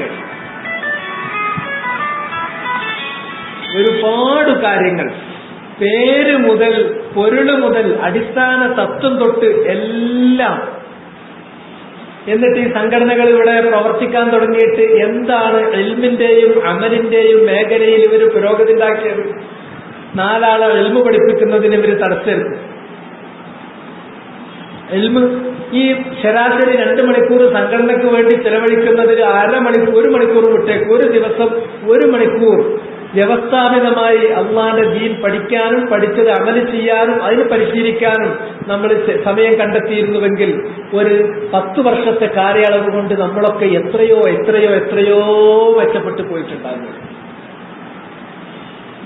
നിങ്ങളുടെ ഭാവനയിൽ നിങ്ങൾക്ക് കാണാൻ കഴിയാത്ത ഉയരങ്ങളിലേക്ക്, ആത്മീയമായ ഉത്കർഷത്തിലേക്ക്, അള്ളാഹുവിലേക്കുള്ള സാമീപ്യത്തിലേക്ക് ഇൽമിന്റെ അമലിന്റെ വഴിയിൽ നിങ്ങൾ മുന്നേറി കഴിഞ്ഞിട്ടുണ്ടാകുമായിരുന്നു. ഈ സാധനം എന്നെ തുടങ്ങിയത്, എന്നെ ഇത് കൊണ്ടുവന്നത് 1920കളിൽ. അതിന്റെ മുമ്പ് ഈ സംഗതി ഇല്ല, ഈ സംഘടന ഇല്ല. എന്ത് ന്യായീകരിച്ചാലും, എങ്ങനെ ന്യായീകരണം, ഒരുപാട് ന്യായീകരണങ്ങൾ ഞാൻ കേട്ടു. പലരും അതിനെ ന്യായീകരിക്കുന്നത്, ഇവിടെ നിങ്ങളടുക്കൽ വന്ന് നിങ്ങളോട് ഇനി ന്യായീകരിക്കാൻ പലരുടെ വരും, വരട്ടെ. അവർ ന്യായീകരിക്കാൻ എന്താണെന്നറിയും? ആദ്യം മുൻകൂട്ടിയിട്ട് അങ്ങോട്ട് പറഞ്ഞുതരാം. മുഹമ്മദ് നബി സല്ലല്ലാഹു അലൈഹി വസല്ലമ ജനിച്ചത് റബീഉൽ അവ്വൽ മാസത്തിലാണ്. അതുകൊണ്ട് റബീഉൽ അവ്വൽ മാസത്തിൽ നബി സല്ലല്ലാഹു അലൈഹി വസല്ലമയുടെ ജന്മദിനം ആഘോഷിക്കണം എന്ന് പറഞ്ഞിട്ട് ഒരു ജന്മദിനാഘോഷം മൗലിദുൻ നബി നാട്ടിലൊക്കെ നടപ്പുണ്ട്. ആ കാര്യം ഹിജ്റ 3 നൂറ്റാണ്ടിൽ അറിയപ്പെട്ടതല്ല. പിന്നീട് മുളഫർ രാജാവിന്റെ കാലത്ത് ഉണ്ടാക്കിയ ചില തീറ്റക്കൊതിയന്മാരായ ആളുകൾ അവരൊക്കെ പാടെ കൂടിച്ചേർന്നിട്ടുണ്ടാക്കിയതാണ് എന്ന് പറയുമ്പോ അതിനൊരു ന്യായീകരണമുണ്ട്. എങ്ങനെ ന്യായീകരിക്കുക അറിയാം? റസൂലുള്ളാഹിനെ സ്നേഹിക്കണം എന്ന് പറഞ്ഞിട്ടുള്ള ഹദീസും ആയത്തും മുഴുവൻ ഉദ്ധരിക്കും. മൗലീദ് പറഞ്ഞാൽ നബിനെ സ്നേഹിക്കാനാണ്.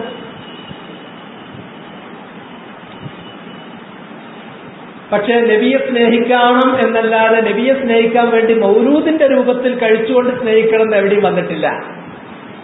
അതേമാതിരിയാണ് ഇവരെ ന്യായീകരണം.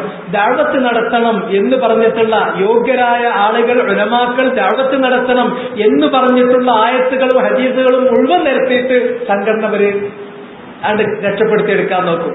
അങ്ങനെയാണെങ്കിൽ മൗലൂദും തള്ളാൻ കഴിയില്ല. മൗലൂദും നിലനിൽക്കും. സംഘടന നിലനിൽക്കുമെങ്കിൽ മൗലൂദും നിലനിൽക്കും. മൗലിദ് ന്യായീകരിക്കാൻ വേണ്ടി നബിയോടുള്ള സ്നേഹത്തിനുള്ള തെളിവുകൾ ഉന്നയിക്കുന്നത് എപ്രകാരം അസംബന്ധമാണ്, അതിനേക്കാൾ അസംബന്ധമാണ് ദഅവത്തിനുള്ള തെളിവുകൾ തിരിച്ചുകൊണ്ട് സംഘടനയെ ന്യായീകരിക്കുക എന്നുള്ളത്. അതുപോലെ തന്നെ നിങ്ങൾ നോക്കൂ, അല്ലാഹനെ സ്മരിക്കണം എന്നത് അതിനുവേണ്ടിയാണ് എല്ലാം. വലദിക്റുല്ലാഹി അക്ബർ, അള്ളാഹുവിനുള്ള സ്മരണ ദിക്റാണ് ഏറ്റവും വലുതെന്ന് പറഞ്ഞു.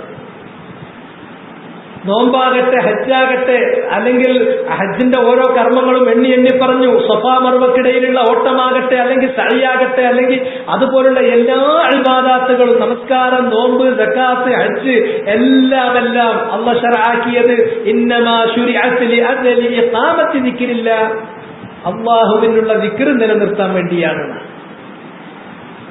നബി സല്ലല്ലാഹു അലൈഹി വസല്ലമ ചോദിച്ചു, അലാ ഹൽ ഉനബ്ബിയുക്കും ബിഖൈരി അഅമാലിക്കും, നിങ്ങൾ ചെയ്യുന്ന പ്രവർത്തനങ്ങളിലെ ഏറ്റവും അതിവിശിഷ്ടമായ പ്രവർത്തനം ഏത് എന്ന് ഞാൻ പറഞ്ഞു തരട്ടെ. വസ്കാഹ അൻദ മലീകിക്കും, നിങ്ങളുടെ മലീക്കായ അല്ലാഹുവിന്റെ അടുക്കൽ ഏറ്റവും വിശുദ്ധമായ പ്രവർത്തനമായിരിക്കും അത്. വർഫഅഹാ ഫീ ദറജാതിക്കും, നിങ്ങളുടെ പദവികൾ ഏറ്റവും അധികം ഉയർത്തിക്കിട്ടുന്നതിന് പര്യാപ്തമായ പ്രവൃത്തി അതായിരിക്കും അത്. വഖൈറുൽ ലക്കും മിൻ ഇൻഫാഖി ദഹബി വരിത്ത് വൽ ഫിദ്ദ, സ്വർണവും വെള്ളിയും നിങ്ങൾ ചിലവഴിക്കുന്നതിനേക്കാളും നിങ്ങൾക്ക് ഗുണം ചെയ്യുന്ന പ്രവൃത്തിയായിരിക്കും അത്. വഖൈറുൽ ലക്കും മിൻ അൻ തൽഖൂ അദുവക്കും ഫതദ്രിബു അനാതഹും വയദ്രിബു അനാതക്കും, നിങ്ങൾ നിങ്ങളുടെ ശത്രുക്കളുമായി മുഖാമുഖം യുദ്ധക്കളത്തിൽ വെച്ച് കണ്ടുമുട്ടുകയും അവരെ നിങ്ങൾ വെട്ടുകയും നിങ്ങൾ അവരെ വെട്ടുകയും ചെയ്യുന്നതിനേക്കാളും ഖൈറായ ഒരു പ്രവൃത്തി പറഞ്ഞു തരട്ടെയോ? ഖാലൂ ബലാ യാ റസൂലല്ലാഹ്, അതല്ലേ കേൾക്കേണ്ടത്, അതൊന്ന് പറഞ്ഞു തരൂ നബിയെ. ഖാല ദിക്റുല്ലാഹ്, നബി സല്ലല്ലാഹു അലൈഹി വസല്ലം പറഞ്ഞു, അതാണ് അല്ലാഹുവിനുള്ള ദിക്ർ. ദിക്റിന് അത്ര അധികം സ്ഥാനമുള്ളതാണ്. ആ ദിക്ർ ചെല്ലാൻ വേണ്ടി പ്രത്യേക സമയത്ത് പ്രത്യേക ഹൽഖുണ്ടാക്കി ദിക്റിന്റെ ഹൽഖുണ്ടാക്കുന്ന ആളുകളുണ്ട്. അത് തെറ്റാണ് എന്ന കാര്യം ഇമാം ദാരിമി ഉദ്ധരിച്ചിരിക്കുന്ന അസറിൽ അബ്ദുല്ലാഹി ഇബ്നു മസ്ഊദ് റളിയല്ലാഹു തആല അൻഹു അങ്ങനെ ദിക്റിന്റെ ഹൽഖയുണ്ടാക്കിയ ആളുകളെ അവിടെ നിന്ന് ഓടിച്ചു വിട്ടതിൽ നിന്ന് വളരെ വ്യക്തമാണ്. പക്ഷെ എന്നാലും നമ്മൾ ആളുകൾ ഇന്ന് ദിക്റിന്റെ ഹൽഖ നടത്തുമ്പോൾ അതിന് ഈ ദിക്റെന്നൊക്കെ പറഞ്ഞ എല്ലാ തെളിവും ഉദ്ധരിക്കും എന്നതുപോലെ സംഘടന ഉണ്ടാക്കുന്ന ആൾക്കാർ സംഘടനക്കുള്ള തെളിവായിട്ട് ദഅവത്തിന് പറഞ്ഞ എല്ലാ ആയത്തും ഉദ്ധരിക്കും. അതുകൊണ്ട് ദഅവത്തിയാകുള്ളൂ, സംഘടനയാവില്ല. സംഘടന എന്ന് പറഞ്ഞാൽ ഞാൻ ഈ പറഞ്ഞ ദഅവത്ത് നടത്താൻ സംഘടന നിർബന്ധമൊന്നുമില്ല. സംഘടന ദഅവത്തിന് തടസ്സമായിരിക്കും. ദഅവത്ത് എന്ന് പറഞ്ഞത് ദീൻ പഠിപ്പിക്കലും അതിന്റെ അമൽ ചെയ്യലുമാണ് ദഅവത്ത് എന്ന് പറയുന്നത്. മുഹമ്മദ് നബി സല്ലല്ലാഹു അലൈഹി വസല്ലമക്ക് അല്ലാഹ് ഇറക്കി കൊടുത്തിട്ടുള്ള ഖുർആനും സുന്നത്തും പഠിപ്പിച്ചു കൊടുക്കലും അത് പഠിക്കലും അത് അമലാക്കലുമാണ് ദഅവത്ത് എന്ന് പറയുന്നത്. അതിന് തടസ്സമാണ് ഈ സംഘടന.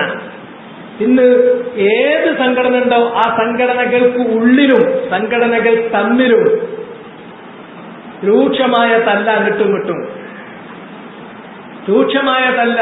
അവർക്ക് ദഅവത്തിനൊന്നുമല്ല ഇപ്പൊ സമയം തമ്മിൽ തല്ലാൻ, കുതികാല് വെട്ടാൻ, കാലുവരിക്കാൻ, പാരവെക്കാൻ. രാഷ്ട്രീയക്കാരതേ, അവർക്ക് ദഅവത്തിന് സമയമൊന്നുമില്ല. ഇനിയാണെങ്കിലും ദഅവത്തിന് സമയം ഉണ്ടെങ്കിലും ഇല്ലെങ്കിലും ഇങ്ങനെ ഒരു സംഭവം പിൽക്കാലത്ത് വന്നതാണ്. 1920കളിൽ മാത്രമാണ് ലോകത്ത് ഈ സംവിധാനം ഉണ്ടായത്. അതൊരു നിലക്കും ഒരാൾക്ക് നിലനിർത്താൻ കഴിയില്ല. ഒരായത്ത്, ഒരു ഹദീസ് തോല വേണ്ട, ഒന്നുകിൽ ഒരൊറ്റൊരായത്ത് അല്ലെങ്കിൽ ഒറ്റൊരു ഹദീസ്, സഹിയായൊരു ഹദീസ് സംഘടന ഉണ്ടാക്കിയതിന് ഏതെങ്കിലും ഒരാൾ പറഞ്ഞു തരട്ടെ.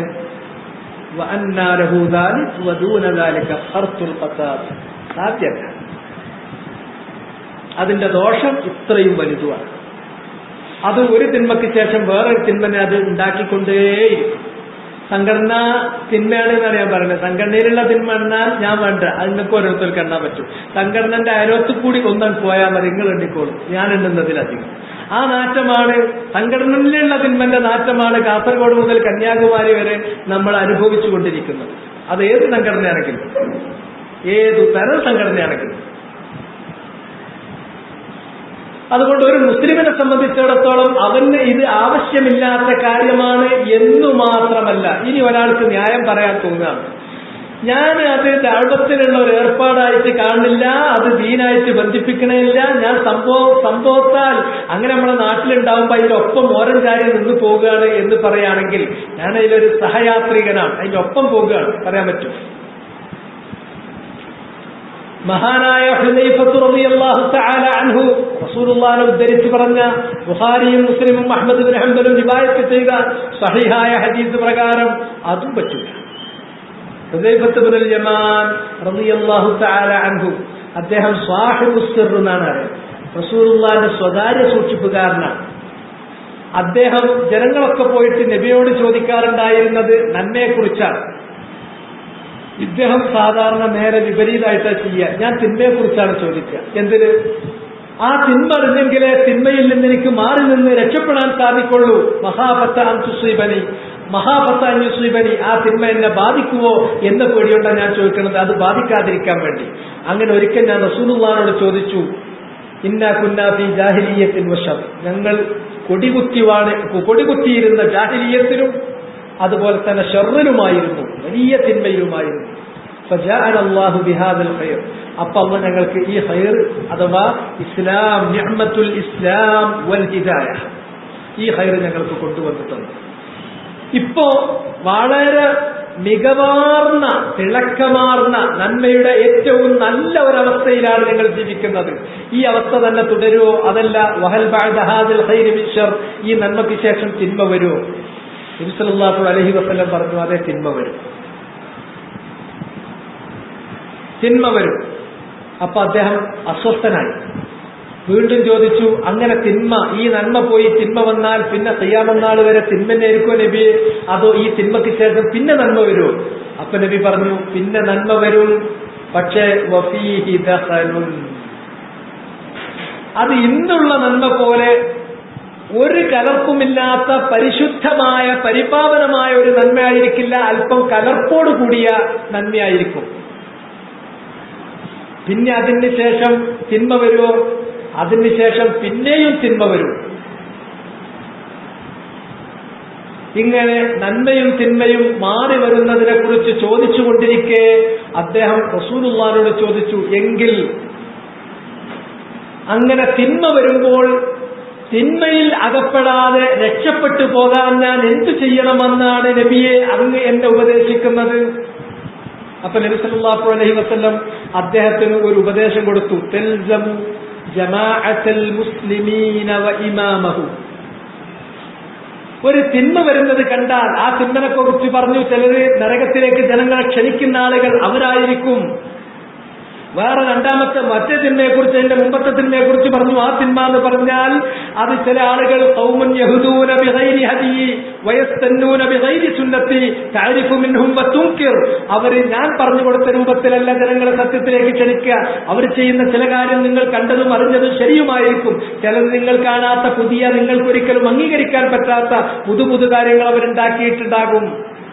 ഇങ്ങനെ തിന്മകൾ വരുമ്പോ രക്ഷപ്പെടാൻ ഞാൻ എന്ത് ചെയ്യണം? തൽസം ജമാഅത്തുൽ മുസ്ലിമീന വ ഇമാമഹും. മുസ്ലിങ്ങൾക്ക് ഒരു ഭരണാധികാരി ഉണ്ട്, അദ്ദേഹത്തിന്റെ കീഴിൽ ജനങ്ങൾ പ്രജകളുണ്ട് എങ്കിൽ ആ ജമാഅത്തിൽ ഇമാമും ജമാഅത്തും ഭരണാധികാരിയും പ്രജയും എന്ന് പറയുന്ന, ഇന്ന് ഇമാമും ജമാഅത്തും എന്ന് പറയുമ്പോൾ നിങ്ങൾ വേറെ പലതും വിചാരിക്കും. ഒന്നുകിൽ പള്ളിയിലെ ഇമാമും പിന്നിൽ നിൽക്കുന്ന ജമാഅത്തിലുള്ള മഅ്മൂമിങ്ങളെ വിചാരിക്കും. അല്ലെങ്കിൽ ഇവിടെ തെക്കൻ ജില്ലകളിലൊക്കെയാണ് വിചാരിച്ചാൽ ഓരോ മഹല്ലുകൾക്ക് ജമാഅത്ത് എന്ന് പറയും, അതാന്ന് വിചാരിക്കും. അതല്ല ഹദീസിൽ പറഞ്ഞ ജമാഅത്ത്. ഭരണാധികാരി, ആ ഭരണാധികാരിക്ക് ബൈഅത്ത് കൊടുത്തിട്ടുള്ള പ്രജകൾ, അങ്ങനെ ഒരു നാട്ടിലുണ്ടെങ്കിൽ ഭരണാധികാരി പ്രജകളുമായി ജീവിക്കുകയാണെങ്കിൽ അവരുടെ കൂടെ നിന്നും. ഒരു ഭരണാധികാരി ഒരു നാട്ടിലുണ്ടെങ്കിൽ സത്യത്തിന്റെ ആളുകൾ അവരോടൊപ്പം നിൽക്കണം, അതിൽ നിന്ന് അവർക്ക് മാറി നിൽക്കാൻ പാടില്ല. അപ്പൊ ഹുദൈഫ റളിയല്ലാഹു തആല അൻഹു വീണ്ടും ചോദിച്ചു, ഇദാ ലം യകുൽ ലഹും ഇമാമുൻ വലാ ജമാഅ, എല്ലാ കാലത്തും ഇതേമാതിരി ഇമാമും ജമാഅത്തും ഉണ്ടാകുമെന്ന് പറയാൻ പറ്റൂലല്ലോ.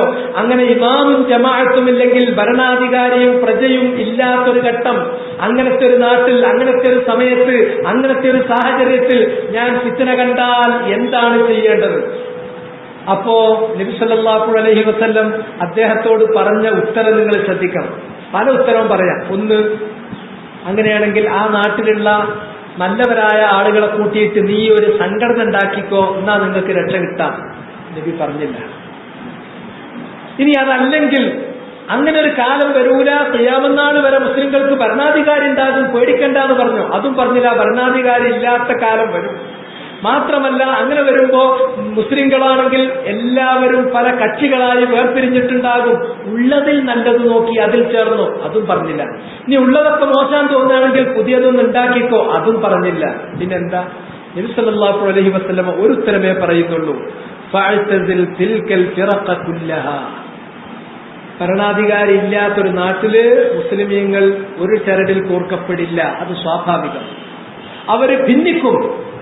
അങ്ങനെ ഭിന്നിച്ച് പല കക്ഷികളായി നിലകൊള്ളുന്ന കക്ഷികളിൽ ഒരു കക്ഷിയിലും നീ ചേരരുത്.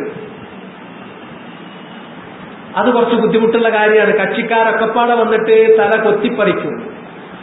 അതുകൊണ്ട് വലൗ അൻ തഅമ്മ ബിഅസ്ലി ഷജറത്തിൻ ഹത്താ യുദ്രികകൽ മൗതു വഅൻത അലാ ദാലിക്. ഒരു മരത്തിന്റെ മുരട്ടിൽ പോയിട്ട് അതിന്റെ വേരും കടിച്ചു പിടിച്ച് എങ്ങോട്ടും പോകാതെ, ആ പാർട്ടിക്കൂല ഈ പാർട്ടിക്കൂല, ആ സംഘടനയ്ക്കൂല ഈ സംഘടനയ്ക്കൂല, എങ്ങും പോകാതെ മരത്തിന്റെ വൃക്ഷത്തിന്റെ മുരടും കടിച്ചു പിടിച്ച് നിൽക്കേണ്ടി വന്നാൽ അങ്ങനെ നിന്നുകൊള്ളുക മരണം വരുന്നതുവരെ. അതാണ് നിനക്ക് നല്ലത്. ഈ ഹദീസ് നോട്ട് നോക്കൂ. നമ്മൾ ജീവിക്കുന്ന സാഹചര്യമായിട്ട് നോക്കൂ. ഇത് റസൂലുള്ളാഹിന്റെ കാലത്തെ കുറിച്ചല്ല പറയുന്നത്, പിൽക്കാലത്ത് വരാനിരിക്കുന്ന കാലം. നമുക്കൊരു ഭരണാധികാരിയില്ല. മുസ്ലിമീങ്ങൾ ഹദീസിൽ പറഞ്ഞതുപോലെ പല കക്ഷികളായി വേർപിരിയുകയും ചെയ്തിട്ടുണ്ട്. അതിലേതെങ്കിലും ഉള്ളതിൽ നല്ലതിൽ ചേരാനോ ഇല്ലെങ്കിൽ നല്ല ഒന്ന് ഉണ്ടാക്കാനോ റസൂലുള്ളാഹി പറഞ്ഞിട്ടില്ല.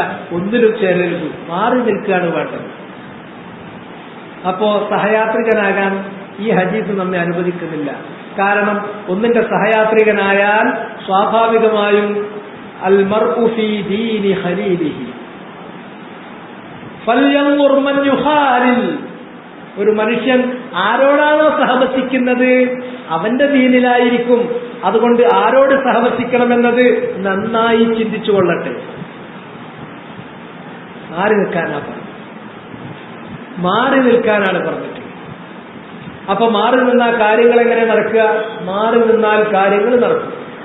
924 കേരളത്തിൽ സംഘടന ഉണ്ടാകുന്നതിന് മുമ്പ് പള്ളി ഉണ്ടായിട്ടുണ്ട്, മദ്രസ ഉണ്ടായിട്ടുണ്ട്, ഒക്കെ ഉണ്ട്.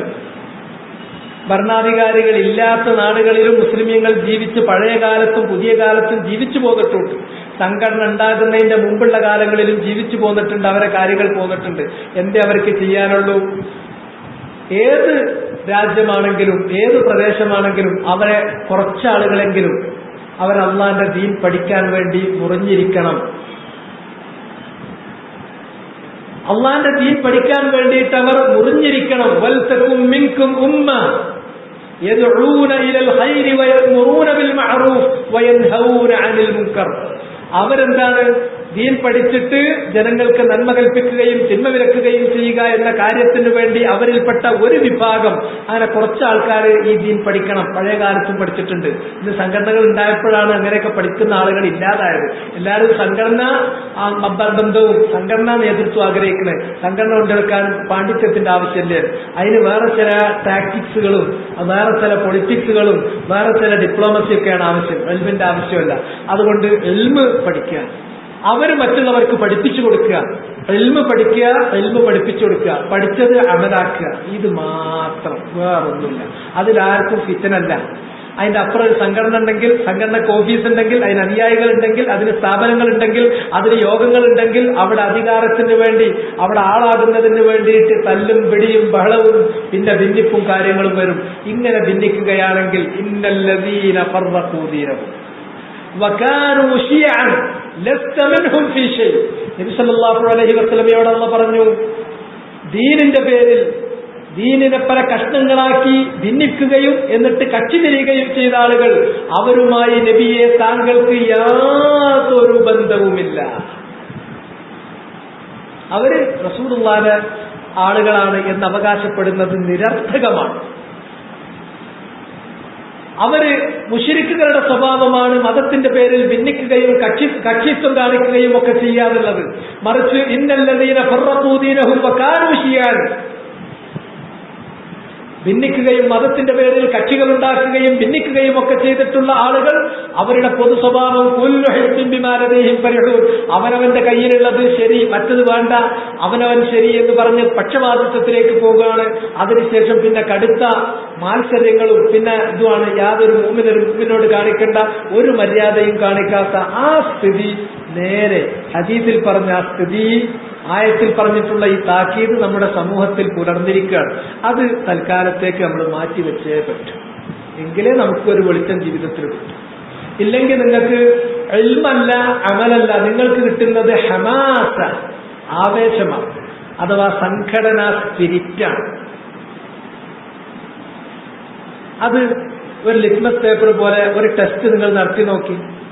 ഒരു ദിവസം നിങ്ങൾ ചെയ്തിട്ടുള്ള പ്രവർത്തനത്തെ നിങ്ങൾ കടലാസിൽ വേറെ ആരും മുമ്പാകെ വെളിപ്പെടുത്താതെ ഒന്ന് എഴുതി വെക്കുക. മതം എന്ന പേരിൽ സംഘടനയുമായി ബന്ധപ്പെട്ട് മതം എന്ന ഗണത്തിൽ നിങ്ങൾ ചെയ്ത പ്രവർത്തനങ്ങൾ എഴുതിയിട്ട് ഇത് ഞാൻ എന്തിന് ചെയ്തു, അതിനെക്കുറിച്ച് ഞാൻ എന്തു പറഞ്ഞു, അതിനെക്കുറിച്ച് എന്ത് പറയപ്പെടുന്നു.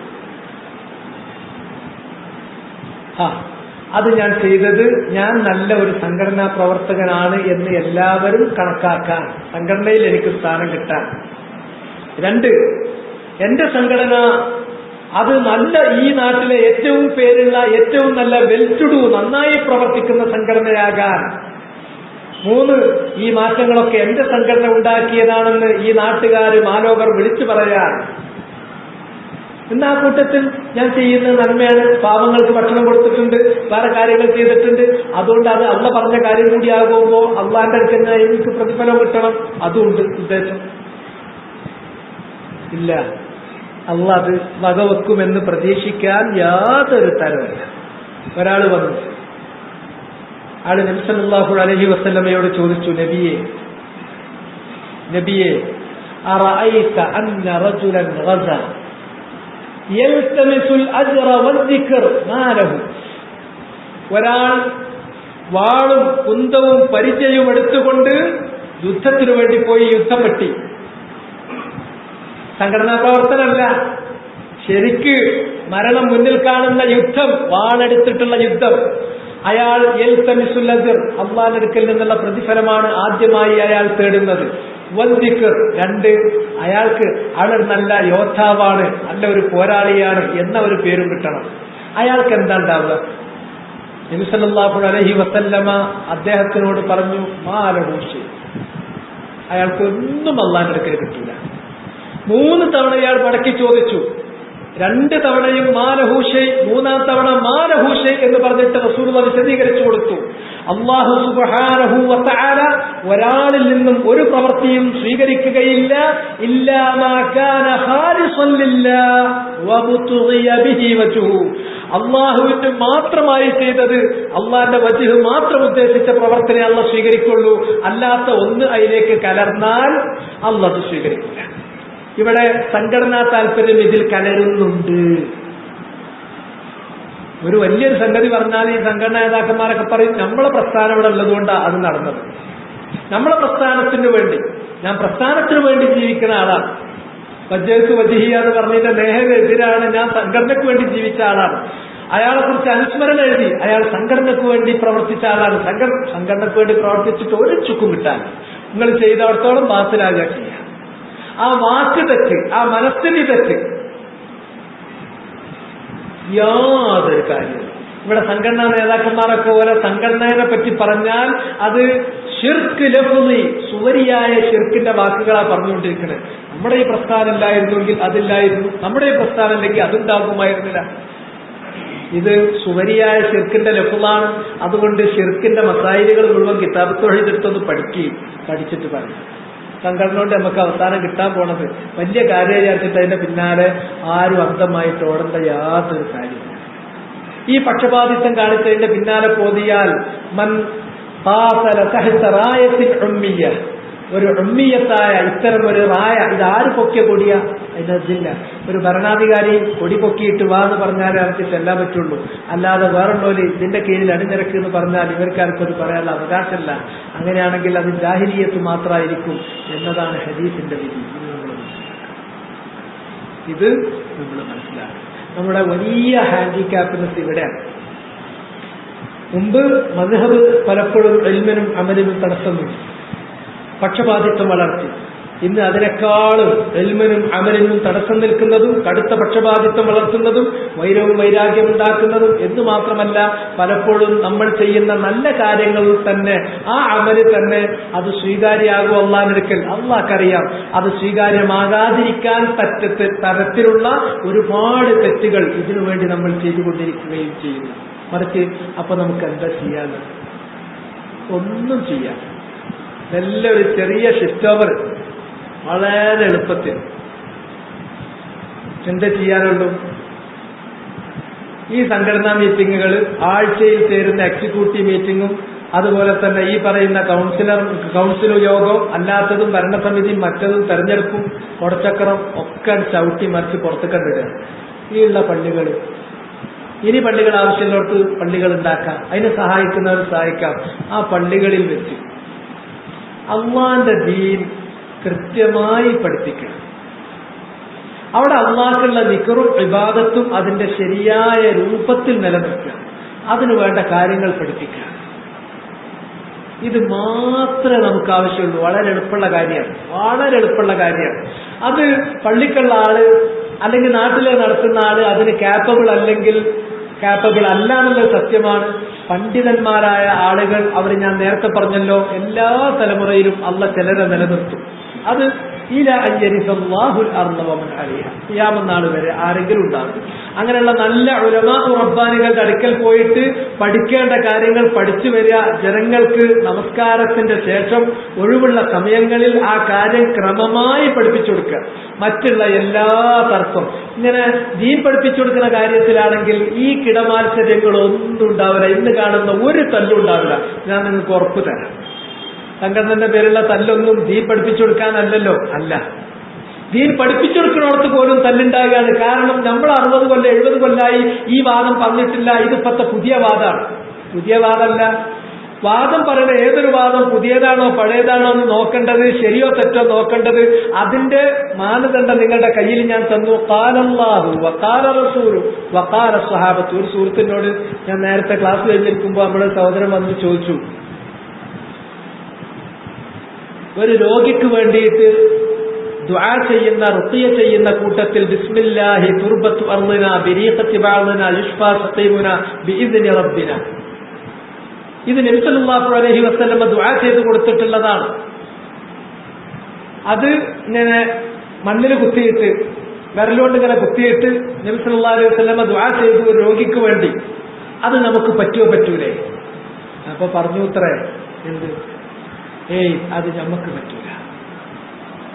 അത് മദീനത്തെ മണ്ണിന് മാത്രമാണ്, വേറൊരു മണ്ണിനും അതില്ല. സുബ്ഹാനല്ലാഹ്.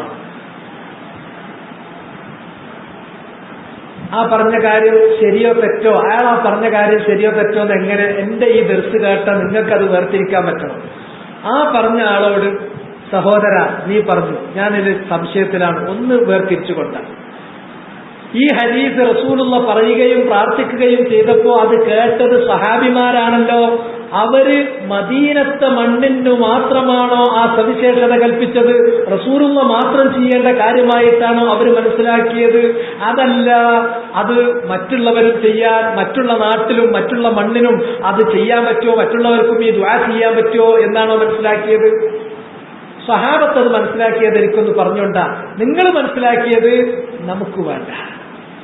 നമ്മളൊരായത്തും ഹദീസിന്റെയും ശരിയായ അർത്ഥം കിട്ടാൻ വേണ്ടി, തെറ്റായ അർത്ഥം തലേ കയറാതിരിക്കാൻ വേണ്ടി സ്വഹാബത്ത് മനസ്സിലാക്കിയതാണ് നമ്മൾ സ്വീകരിക്കുന്നത്. അതെന്ന് പറഞ്ഞുകൊണ്ടാ ആ വിഷയം അതോടുകൂടി അവസാനിക്കും. അയാളുടെ വാദം അവസാനിപ്പിച്ചിട്ട് പോകേണ്ടി വരും. സ്വഹാബികൾ ഇത് നബി സല്ലല്ലാഹു അലൈഹി വസല്ലമക്ക് മാത്രം അവകാശപ്പെട്ടതായും മദീനത്തെ മണ്ണിന്റെ മാത്രം പ്രത്യേകതയായും ഒരിക്കലും മനസ്സിലാക്കിയിട്ടില്ല. തെളിയിക്കാൻ സാധ്യമല്ല. മറിച്ച് മറ്റു സഹാബിമാരും ഇങ്ങനെ ദുആ ചെയ്തു കൊടുത്തിട്ടുണ്ട്, മദീനത്തല്ലാത്തയിടത്തും ചെയ്തിട്ടുണ്ട്. അപ്പൊ അതോടുകൂടി അത് തീരും. ഞാൻ ഇതാ പറഞ്ഞത്, തർക്കൈമ തീരും. അത് തെളിഞ്ഞു കഴിഞ്ഞു സ്വീകരിച്ചു. ആ പറഞ്ഞ ആളും കേട്ട ആളും രണ്ടാളും തിരുത്താനും സ്വീകരിക്കാനുള്ള സന്മനസ്സുമാണ്. ആ സന്മനസ്സില്ലാതിരിക്കാൻ കാരണം എന്താ? ഞാൻ ഈ സംഘടനന്റെ ആളാ, നമ്മളെ സംഘടന അങ്ങനെ റുഖിയ നടത്തുന്നത് പറ്റൂല, 70 കൊല്ലമായിട്ട് നമ്മളങ്ങനെ പറ്റൂല എന്ന് പറഞ്ഞ ആൾക്കാരാണ്. ഈ പക്ഷപാതിത്വം, ആദ്യം സംഘടനാ പക്ഷപാതിത്വം, നമ്മളെ തിന്മയിലേക്ക് വലിച്ചു കൊണ്ടുപോകുന്ന സംഘടനാ പക്ഷപാതിത്വത്തിന്റെ ആ ഭാരമേറിയ നുകം കഴുത്തിൽ നിന്ന് അഴിച്ചു മാറ്റി വെക്കൂ. ഇത്തരത്തിലുള്ള എല്ലാത്തരം മുഖങ്ങളും അഴിച്ചു മാറ്റി വെക്കാനാണ് റസൂലുള്ളാഹി നമ്മോട് പറഞ്ഞിട്ടുള്ളത്. ഒരു നല്ല ഉദാഹരണമാണ്. ഇങ്ങനെ എല്ലാം നിങ്ങൾ അതിലേക്ക് നോക്കിപ്പോകും. അങ്ങനെ വന്നാൽ നമുക്ക് സത്യം മുമ്പ് നമ്മൾ പറഞ്ഞോ, നമ്മൾ മുൻകാലത്ത് മുഴുവനും മനസ്സിലാക്കി വരാം അല്ല, മുൻകാലത്ത് നമ്മൾ മുഴുവനും മനസ്സിലാക്കിയല്ല. ചെറിയ കാര്യങ്ങളൊക്കെ ചിലർ മനസ്സിലാക്കിയിട്ടുണ്ടാവും, ചിലർ മനസ്സിലാക്കിയിട്ടുണ്ടാവില്ല. മനസ്സിലാക്കിയോടത്ത് അപാകത ഉണ്ടാവും. പക്ഷെ കൃത്യം തെളിവുകളിൽ, ആയത്തിൽ, യോഗ്യമായ ഹദീസിൽ ഒരു കാര്യം വന്നു, അതിന്റെ അർത്ഥം, അതിന്റെ ഉദ്ദേശം നമ്മൾ തെറ്റിക്കപ്പെട്ടിട്ടില്ല. സ്വഹാബത്ത് അങ്ങനെ തന്നെയാണ് അത് മനസ്സിലാക്കിയത് എന്ന് ഉറപ്പു വന്നാൽ മുമ്പ് നമ്മൾ ചെയ്തിന് ചെയ്യാതിരുന്നെങ്കിൽ നമ്മുടെ പോയത്തൊക്കെ നമ്മൾ അബദ്ധം ചെയ്തിരുന്നെങ്കിൽ നമുക്കുണ്ടായ തൗഫീഖ് എന്ന് മാത്രം മനസ്സിലാക്കിയാൽ മതി. അത്ര അതിന് കാര്യം. ഇത് അല്ലാതെ ഈ പ്രസംഗങ്ങൾ മുഴുവൻ നിർത്തണം. സത്യം ഒട്ടുമില്ലാത്ത, കക്ഷിത്വം വളർത്തുന്ന, വെറും പക്ഷപാതം വളർത്തുന്ന ഈ പ്രസംഗങ്ങൾ അത് നിർത്തിയേ പറ്റൂ. നേരത്തെ ഞാൻ പറഞ്ഞല്ലോ, ഇതാണ് നമ്മളെ വഴി തെറ്റിപ്പിക്കുന്ന ഏറ്റവും പ്രധാനമായ കാര്യം. ദഅവത്ത് എന്ന് പറഞ്ഞാൽ ഇതല്ല, പ്രസംഗങ്ങളല്ല ദഅവത്ത്, പ്രസംഗങ്ങളല്ല ദഅവത്ത്.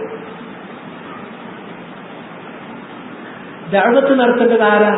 അമ്പിയാക്കന്മാരുടെ ജോലിയായിട്ട്, അവരുടെ വളീഫത്തായിട്ട് അല്ലാഹു നിശ്ചയിച്ചു കൊടുത്തതാ ദഅവത്ത്. അവരില്ലാത്ത കാലത്ത് ആരാണത് ചെയ്യേണ്ടത്? അൽ ഉലമാഉ വറസത്തുൽ അംബിയാ. ഉലമാക്കന്മാര്, അവരുടെ അടുക്കൽ നിന്ന് അനന്തര സ്വത്തെടുത്തിട്ടുള്ള ഉലമാക്കന്മാര്, അവരാണ് അത് ചെയ്യേണ്ടത്. റസൂലുള്ളാഹി ദഅവത്ത് നടത്തിയത് എങ്ങനെ? പ്രസംഗിച്ചിട്ട അല്ല.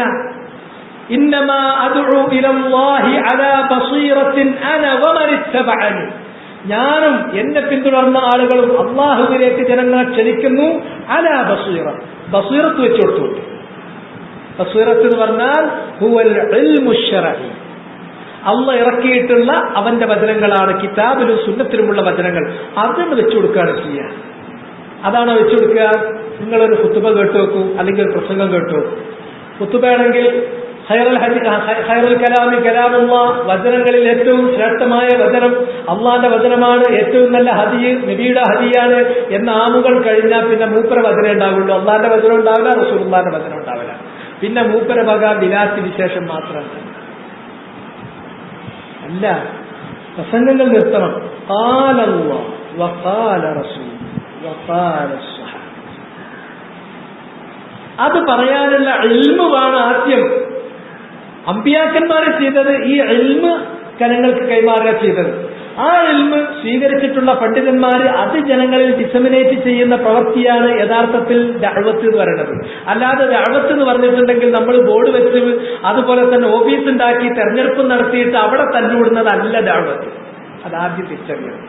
ഈ ദഅവത്തിലേക്ക് നമ്മൾ വന്നാൽ, ഇപ്പോ ആ ദഅവത്തിലേക്ക് നമ്മൾ വരുമ്പോ ശരിക്ക് ഇൽമിന്റെ അടിസ്ഥാനത്തിൽ, ക്രിസ്ത്യാനികളെ പോലെ ആകരുത്, ഇൽമിന്റെ അടിസ്ഥാനത്തിലായിരിക്കണം. ഇവിടെ പല ദഅവത്തുകളും നിലനിൽക്കുന്നുണ്ട്. ചില ഡോക്ടർമാരുടെ ദഅവത്തുകളുണ്ട്, വേറെ ചില ചിന്തകന്മാരുടെ ദഅവത്തുകളുണ്ട്. ഈ ദഅവത്തുകളൊന്നും നിലനിൽക്കുന്ന, അള്ളാന്റെ മുന്നിൽ നിലനിൽക്കാൻ പോകുന്ന ദഅവത്തല്ല. ദഅവത്ത് എന്ന് പറഞ്ഞിട്ടുണ്ടെങ്കിൽ അദ്ഉ ഇലല്ലാഹി അലാ ബസീറത്തിൻ, ബസീറത്ത് അനുസരിച്ച് അള്ളാഹുവിലേക്ക് ക്ഷണിക്കണം. ഖാല അല്ലാഹു ഖാല റസൂലുഹു മാത്രം പറയുന്നതാണ് ദഅവ. അതേ പറയട്ടെ. അതേ സമയത്ത് ബൈബിൾ പറഞ്ഞിട്ടുണ്ട്, ഗീതയിൽ പറഞ്ഞിട്ടുണ്ട്, ഉപനിഷത്തിൽ പറഞ്ഞിട്ടുണ്ട്. അന്ന് പറയുന്ന വാചകങ്ങൾ ഇല്ല. മുഹമ്മദ് നബി സല്ലല്ലാഹു അലൈഹി വസല്ലം അങ്ങനെയൊന്നും പറഞ്ഞിട്ടില്ല. റസൂലുള്ളാഹിക്ക് അത് പഠിക്കാൻ പറ്റുമായിരുന്നു, പക്ഷെ റസൂലുള്ളാഹി പഠിച്ചിട്ടില്ല. വേണമെങ്കിൽ അള്ളാഹ് അത് പഠിപ്പിച്ചു കൊടുക്കായിരുന്നു, അള്ളാഹ് അത് പഠിപ്പിച്ചു കൊടുത്തിട്ടില്ല. മറിച്ച് റസൂലുള്ളാഹിക്ക് അള്ളാഹ് കിതാബ് ഇറക്കി. എന്നിട്ട് ആ കിതാബിനെ പറ്റി പറഞ്ഞു മുഹൈമിനൻ അലൈഹി, അതിന്റെ മുമ്പ് കഴിഞ്ഞു പോയ ഗ്രന്ഥങ്ങളിൽ എന്തൊക്കെ നല്ലതുണ്ടോ ആ നന്മകളെല്ലാം ഇതിൽ ഉൾക്കൊണ്ടിട്ടുണ്ട്. ഇത് മതി.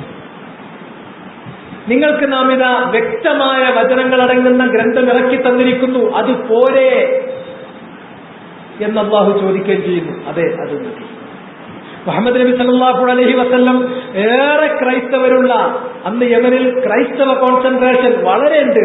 അവിടത്തേക്ക് ദഅവത്തിന് വേണ്ടി ആളെ വിട്ടപ്പോ മുആദ് ബിൻ ജബലിനെ വിളിച്ചിട്ട് പറഞ്ഞു, ഇന്നൊക്കെ തേർത്തിയ ഖൗമൻ അഹ്ല കിതാബ്, വേദാവകാശികളുടെ അടുത്തേക്കാ പോണത്, അതുകൊണ്ട് ബർണബാസിന്റെ ഒരു ബൈബിൾ കൂടി തൊക്കുലച്ചോ എന്ന് പറയാൻ പോയിട്ടില്ല.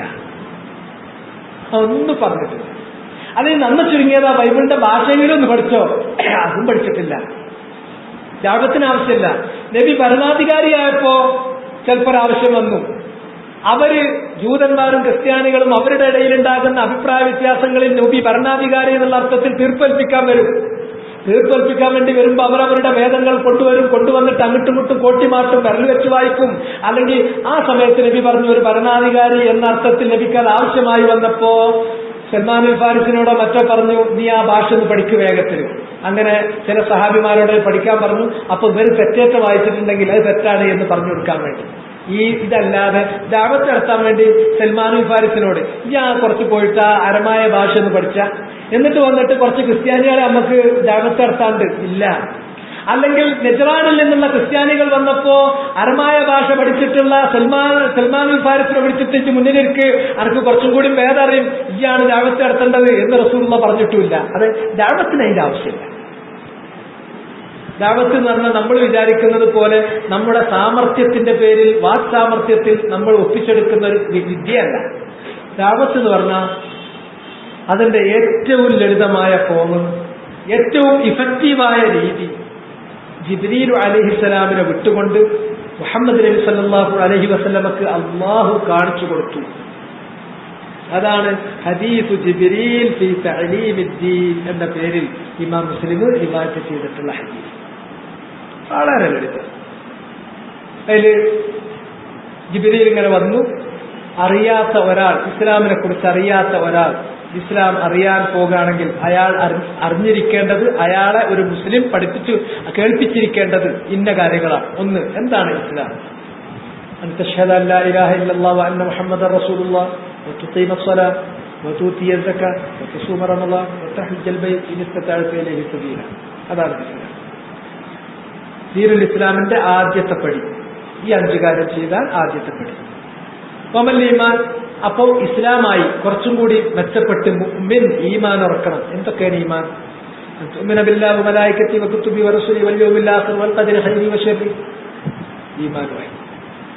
അപ്പൊ ചോദിക്കുന്നു, ഇസ്ലാമുമായി ഈമാനിലും ഒരു നല്ല വിധാനത്തിലായി, പക്ഷെ എനിക്ക് അതിന്റെ പെർഫെക്ഷനിലേക്ക് എത്തണം, അതിന്റെ മാക്സിമത്തിലേക്ക് പോകണം, ഓപ്റ്റിമൈസ് ചെയ്യണം.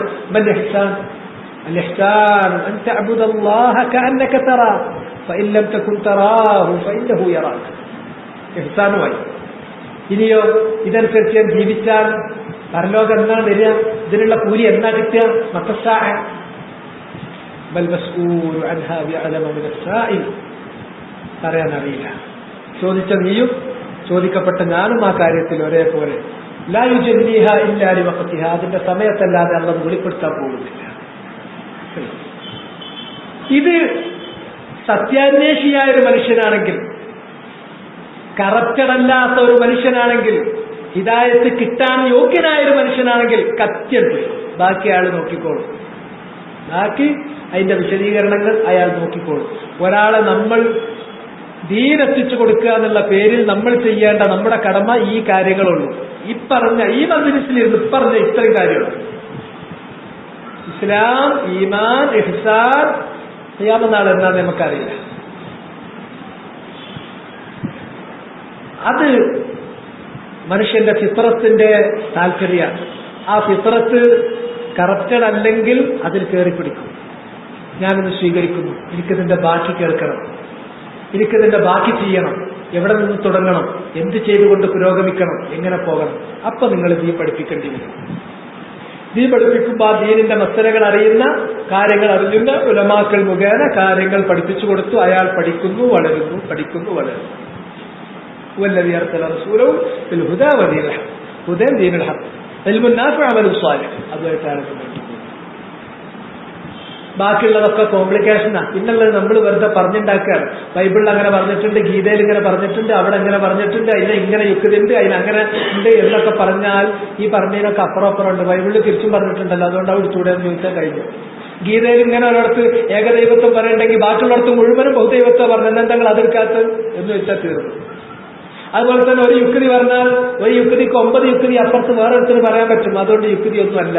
ഇത് മനുഷ്യനെ സൃഷ്ടിച്ച അള്ളാഹ് മനുഷ്യന്റെ ഫിത്രത്തിൽ തന്നെ ഇൻഹറന്റ് ആക്കി വെച്ചിട്ടുള്ള ആ താല്പര്യവുമായി ബന്ധപ്പെട്ട കാര്യം അത് ജസ്റ്റ് ട്രിഗർ ചെയ്ത് കൊടുക്കുന്നു, അത് സ്വീകരിക്കുന്നു. ഇത്ര കാര്യങ്ങളുണ്ട്. പക്ഷെ ഇതിന് പകരം നമ്മളത് വളരെ സങ്കീർണവൽക്കരിച്ച് ദഅവത്ത് എന്ന് പറഞ്ഞിട്ട് സംഘടന ഉണ്ടാക്കി തമ്മിൽ തല്ലായി എന്നിട്ടായി ഇന്നിട്ടായി. അതുകൊണ്ട് തന്നെ ഇതിനു വേണ്ടി ദഅവത്ത് പറഞ്ഞിട്ട് പിന്നെ വേറെ സംഘടനകൾ ഉണ്ടാക്കും. ഇച്ചപ്രൂത്ത് പോലുള്ള സാധനങ്ങൾ ഉണ്ടാവും. അവർ ദഅവത്ത് എന്ന് പറഞ്ഞാൽ അതിനെ കുറച്ച് കളർഫുള്ളാക്കാൻ വേണ്ടി ഇങ്ങനെ വേണ്ടാത്ത കുറെ കാര്യങ്ങൾ കൂടി വലിച്ചു, കുറേ കാര്യങ്ങൾ വേണ്ടാത്ത വലിച്ചു. സാറൊന്നും ആവും. ഒക്കെ അടിസ്ഥാന പ്രശ്നം എന്താ? എൽമില്ല എന്നുള്ളതാണ്. എൽമിൽ നിന്ന് നമ്മൾ അകത്ത് പോയി എന്നുള്ളതാണ്. എൽമുണ്ടെങ്കിൽ, എൽമെന്ന് പറഞ്ഞാൽ ആ അറിവ് മനസ്സിലാണ്ട് വന്നാൽ അള്ളാഹനെ പേടിക്കും. പേടിച്ച ഒരാൾ വേണ്ടാത്ത കാര്യത്തിലേക്ക് പോകില്ല. അപ്പൊ ചെയ്യേണ്ടത് ചെയ്യും. ആ വകതിരിവ് അയാൾക്ക് ഉണ്ടാവും. ആ എൽമില്ലാത്ത ആൾക്കാർ ഇപ്പൊ നോക്കുക, ദാഴിമാര് പറഞ്ഞിട്ട് വരുന്നത് പണ്ഡിതന്മാരല്ല. ലോകത്ത് പ്രശസ്തരായ ദാഴിമാര് പറഞ്ഞ് വരുന്നത് ഒന്ന് ഹാറൂൻ യഹ്യയാണ്, ഇവരൊരു ആലിമേ അല്ല. പിന്നെ ഒന്ന് സാക്കിർ നായിക്കാണ്, അത് ഡോക്ടറാണ്, മെഡിക്കൽ ഡോക്ടറാണ്, ആൾ ആലിമേ അല്ല. പിന്നെ നമ്മുടെ കേരളത്തിലാണെങ്കിൽ ഇതേമാതിരി നിശ്ചപ്രൂത്തിന്റെ ഒരാളുണ്ട്, അയാളെ പറ്റി പറയും, അയാളാണ്. അതൊന്നുമല്ല. അതുകൊണ്ട് ആദ്യം ചോദിക്കേണ്ടത് ഒരാളോട് അയാൾ ദാഴിയാന്ന് പറയുകയാണെങ്കിൽ അള്ളാന്റെ കിതാബ് മനപ്പാടുണ്ടോ, അല്ലെങ്കിൽ അതിൽ നിന്ന് എത്ര മനപ്പാടുണ്ട്? റസൂലുള്ളാഹിന്റെ ഹദീസ് എത്ര മനപ്പാടുണ്ട്? അറബി ശരിക്കും നന്നായി അറിയോ? കാരണം ഇതിറങ്ങിയത് ഖുർആനും ഹദീസും അറബിയിലാണ്. അറബി അറിയാതെ ആ കാര്യം മനസ്സിലാകൂല. മൂന്നാമത്, അത് കഴിഞ്ഞതിന് ശേഷം പിന്നീട് ഈ ഇൽമിന് അദ്ദേഹത്തിന് ഇത്രയും കരുത്തുണ്ടെങ്കിൽ അയാളുടെ സലാമത്തുൽ ഖസ്ദ് വൽ ഇറാദ, അയാളുടെ സദുദ്ദേശം എന്താണോ അത് നമ്മൾ നോക്കണം. അയാളുടെ അഖീദ എന്താണ്, അയാളുടെ മൻഹജ് എന്താണ്, അയാളുടെ ഉസ്ലൂബ് എന്താണ്, അത് ശരിയാണോ? അങ്ങനെയാണെങ്കിൽ പിന്നെ അയാൾ ദഅവത്ത് നടത്താനുള്ള ഒരു റസൂലുള്ളാഹിന്റെ സുന്നത്ത് തന്നെ നിന്ന് നടത്തുന്ന ഹിക്മത്ത് പാലിക്കുന്ന ആളാണോ? അങ്ങനെയുള്ള ആൾക്കാർ ദഅവത്ത് നടത്തട്ടെ. അല്ലാത്തൊരു ദഅവത്ത് നടത്തിയ സംഘടന ഉണ്ടാകുള്ളൂ, അല്ലാതെ ഒരിക്കലും ജനങ്ങളിൽ ഇതുണ്ടാവില്ല. അതുകൊണ്ട് ഇവിടുത്തെ ദഅവത്ത് നടത്തിയ സംഘടനയുടെ ഉൽപ്പന്നം എന്താ നോക്കും. ഇതും കൂടി പറഞ്ഞ് അവസാനിപ്പിക്കാം. ഈ സംഘടനയുടെ ഉൽപ്പന്നം എന്താണ്? ഏതെങ്കിലും ഒരു സംഘടനയല്ല, മൊത്തം സംഘടനയുടെ ഉൽപ്പന്നം എന്താണ്?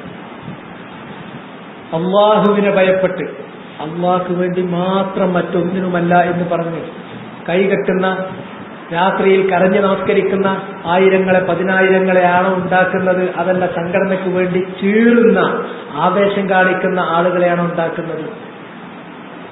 സംഘടന ഉണ്ടാക്കിയത് തഖ്വയല്ല, സംഘടന ഉണ്ടാക്കിയത് ഹമാസയാണ്, സംഘടന സ്പിരിറ്റാണ്. അത് ഞാൻ എന്തിനു പറയുന്നില്ല. ഏതെങ്കിലും ചില ആളുകൾ ജന്മനാ തന്നെ അല്ലെങ്കിൽ അവരുടെ കുടുംബപരമായ പശ്ചാത്തലത്തിൽ കുറച്ച് തഖ്വ ഉള്ള ആളുകൾ, തഖ്വ ഉള്ള കുറച്ച് ആൾക്കാർ അവർ സംഘടനയോട് സഹകരിച്ചാൽ അത് സംഘടന ഉണ്ടാക്കിയതല്ല, അതവർക്ക് നേരത്തെ ഉള്ളതുമായിട്ട് അവർ വന്നാണ്. പക്ഷെ സംഘടന ഒരാളിൽ തഖ്വ ജ്വലിപ്പിക്കുന്നില്ല. സംഘടനക്കുണ്ടാക്കാൻ കഴിയുന്നത് യഥാർത്ഥത്തിൽ സംഘടനാ സ്പിരിറ്റാണ്, ആവേശം, ആ ഹമാസ. അത് ഗുണമല്ല ചെയ്യുന്നത്, അത് സമൂഹത്തിന് ദോഷമാണ് ചെയ്യുന്നത്.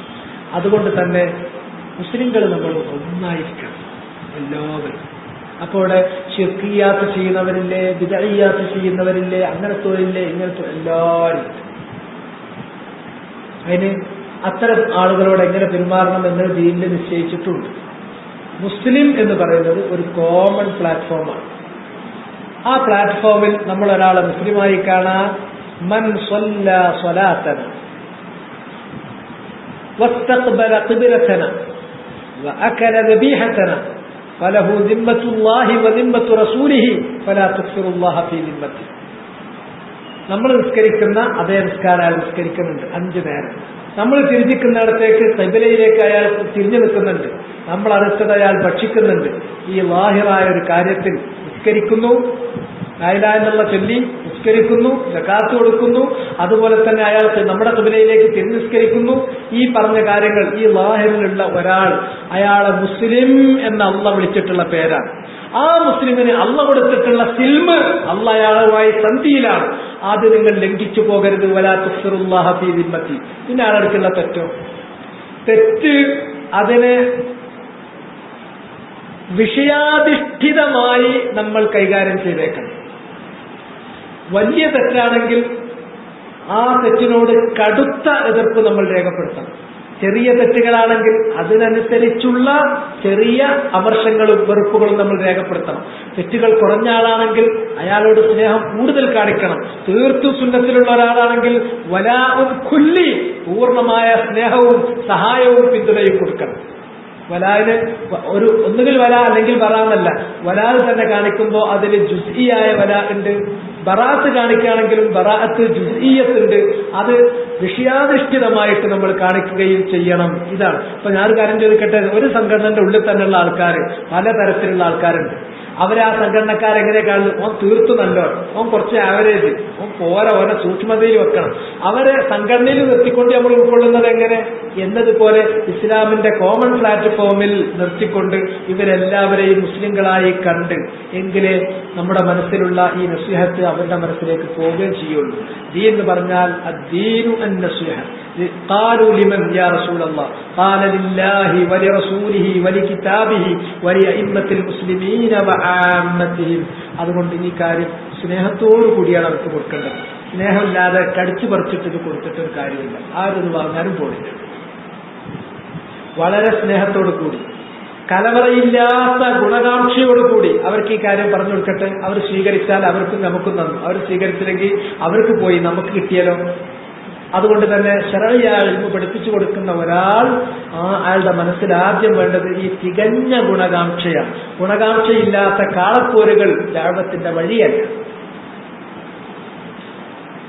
മഹാനായ പ്രവാചകൻ ഖദർ അലൈഹിസ്സലാമിന്റെ അടുക്കൽ മൂസ അലൈഹിസ്സലാം പഠിക്കാൻ വേണ്ടി പോകുന്ന കാര്യം സൂറത്തുൽ കഹ്ഫിലുണ്ട്.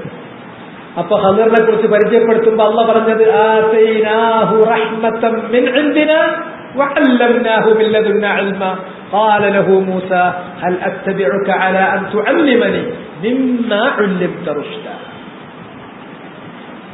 അദ്ദേഹം നമ്മുടെ ഒരു അടിമ, അദ്ദേഹത്തിന് നാം നൽകിയിരിക്കുന്നു റഹ്മത്തൻ മിൻ ഇൻദിനാ, ഈ കാരുണ്യം കൊടുത്തിരിക്കുന്നു. വഅല്ലംനാഹു മിൻ ലദുന്നാ ഇൽമാ, നമ്മുടെ അടുക്കൽ നിന്നുള്ള ഇൽമും കൊടുത്തിട്ടുണ്ട്. ഇൽമും റഹ്മത്തും ഒപ്പത്തിനൊപ്പുണ്ടെങ്കിലേ മറ്റുള്ളവരോട് നമുക്ക് ഫലപ്രദമായി സംവദിക്കാൻ സാധിക്കുള്ളൂ, അവരോട് കാര്യങ്ങൾ എത്തിച്ചു കൊടുക്കാൻ പറ്റുള്ളൂ. ഇതൊന്നുമില്ലാതെ ഒരു സ്റ്റേജിൽ കയറുക, വായി തോന്നിയത് മുഴുവൻ വിളിച്ചു പറയാം, എന്നിട്ട് തമ്മിൽ വെറുപ്പും വിദ്വേഷം ഉണ്ടാക്കുക, മുസ്ലിങ്ങളിൽപ്പെട്ട ചിലരെ കാഫിറെന്ന് വിളിച്ചു പോവുക, വേറുള്ളവരെ വേറെന്തെങ്കിലും ആക്കുക. ഇതാണ് ഇവിടുത്തെ ദഅവത്ത്. അത് നിർത്തി അള്ളാന്റെ ദീനിലേക്ക് ശരിക്ക് നമ്മൾ ഇൽമൻ വഅമല, ഇൽമുകൊണ്ടും അമലുകൊണ്ടും അതിലേക്ക് മുന്നോട്ട് വരിക എന്നുള്ളതാണ് നമുക്ക് ചെയ്യാറുള്ളത്. പിന്നെ ഞാൻ പറയേണ്ടിയിരുന്ന കുറച്ച് കാര്യം 3:50 ആയതുകൊണ്ട് എനിക്ക് അതിലേക്ക് പ്രവേശിച്ചാൽ പൂർത്തിയാക്കാൻ പറ്റില്ല.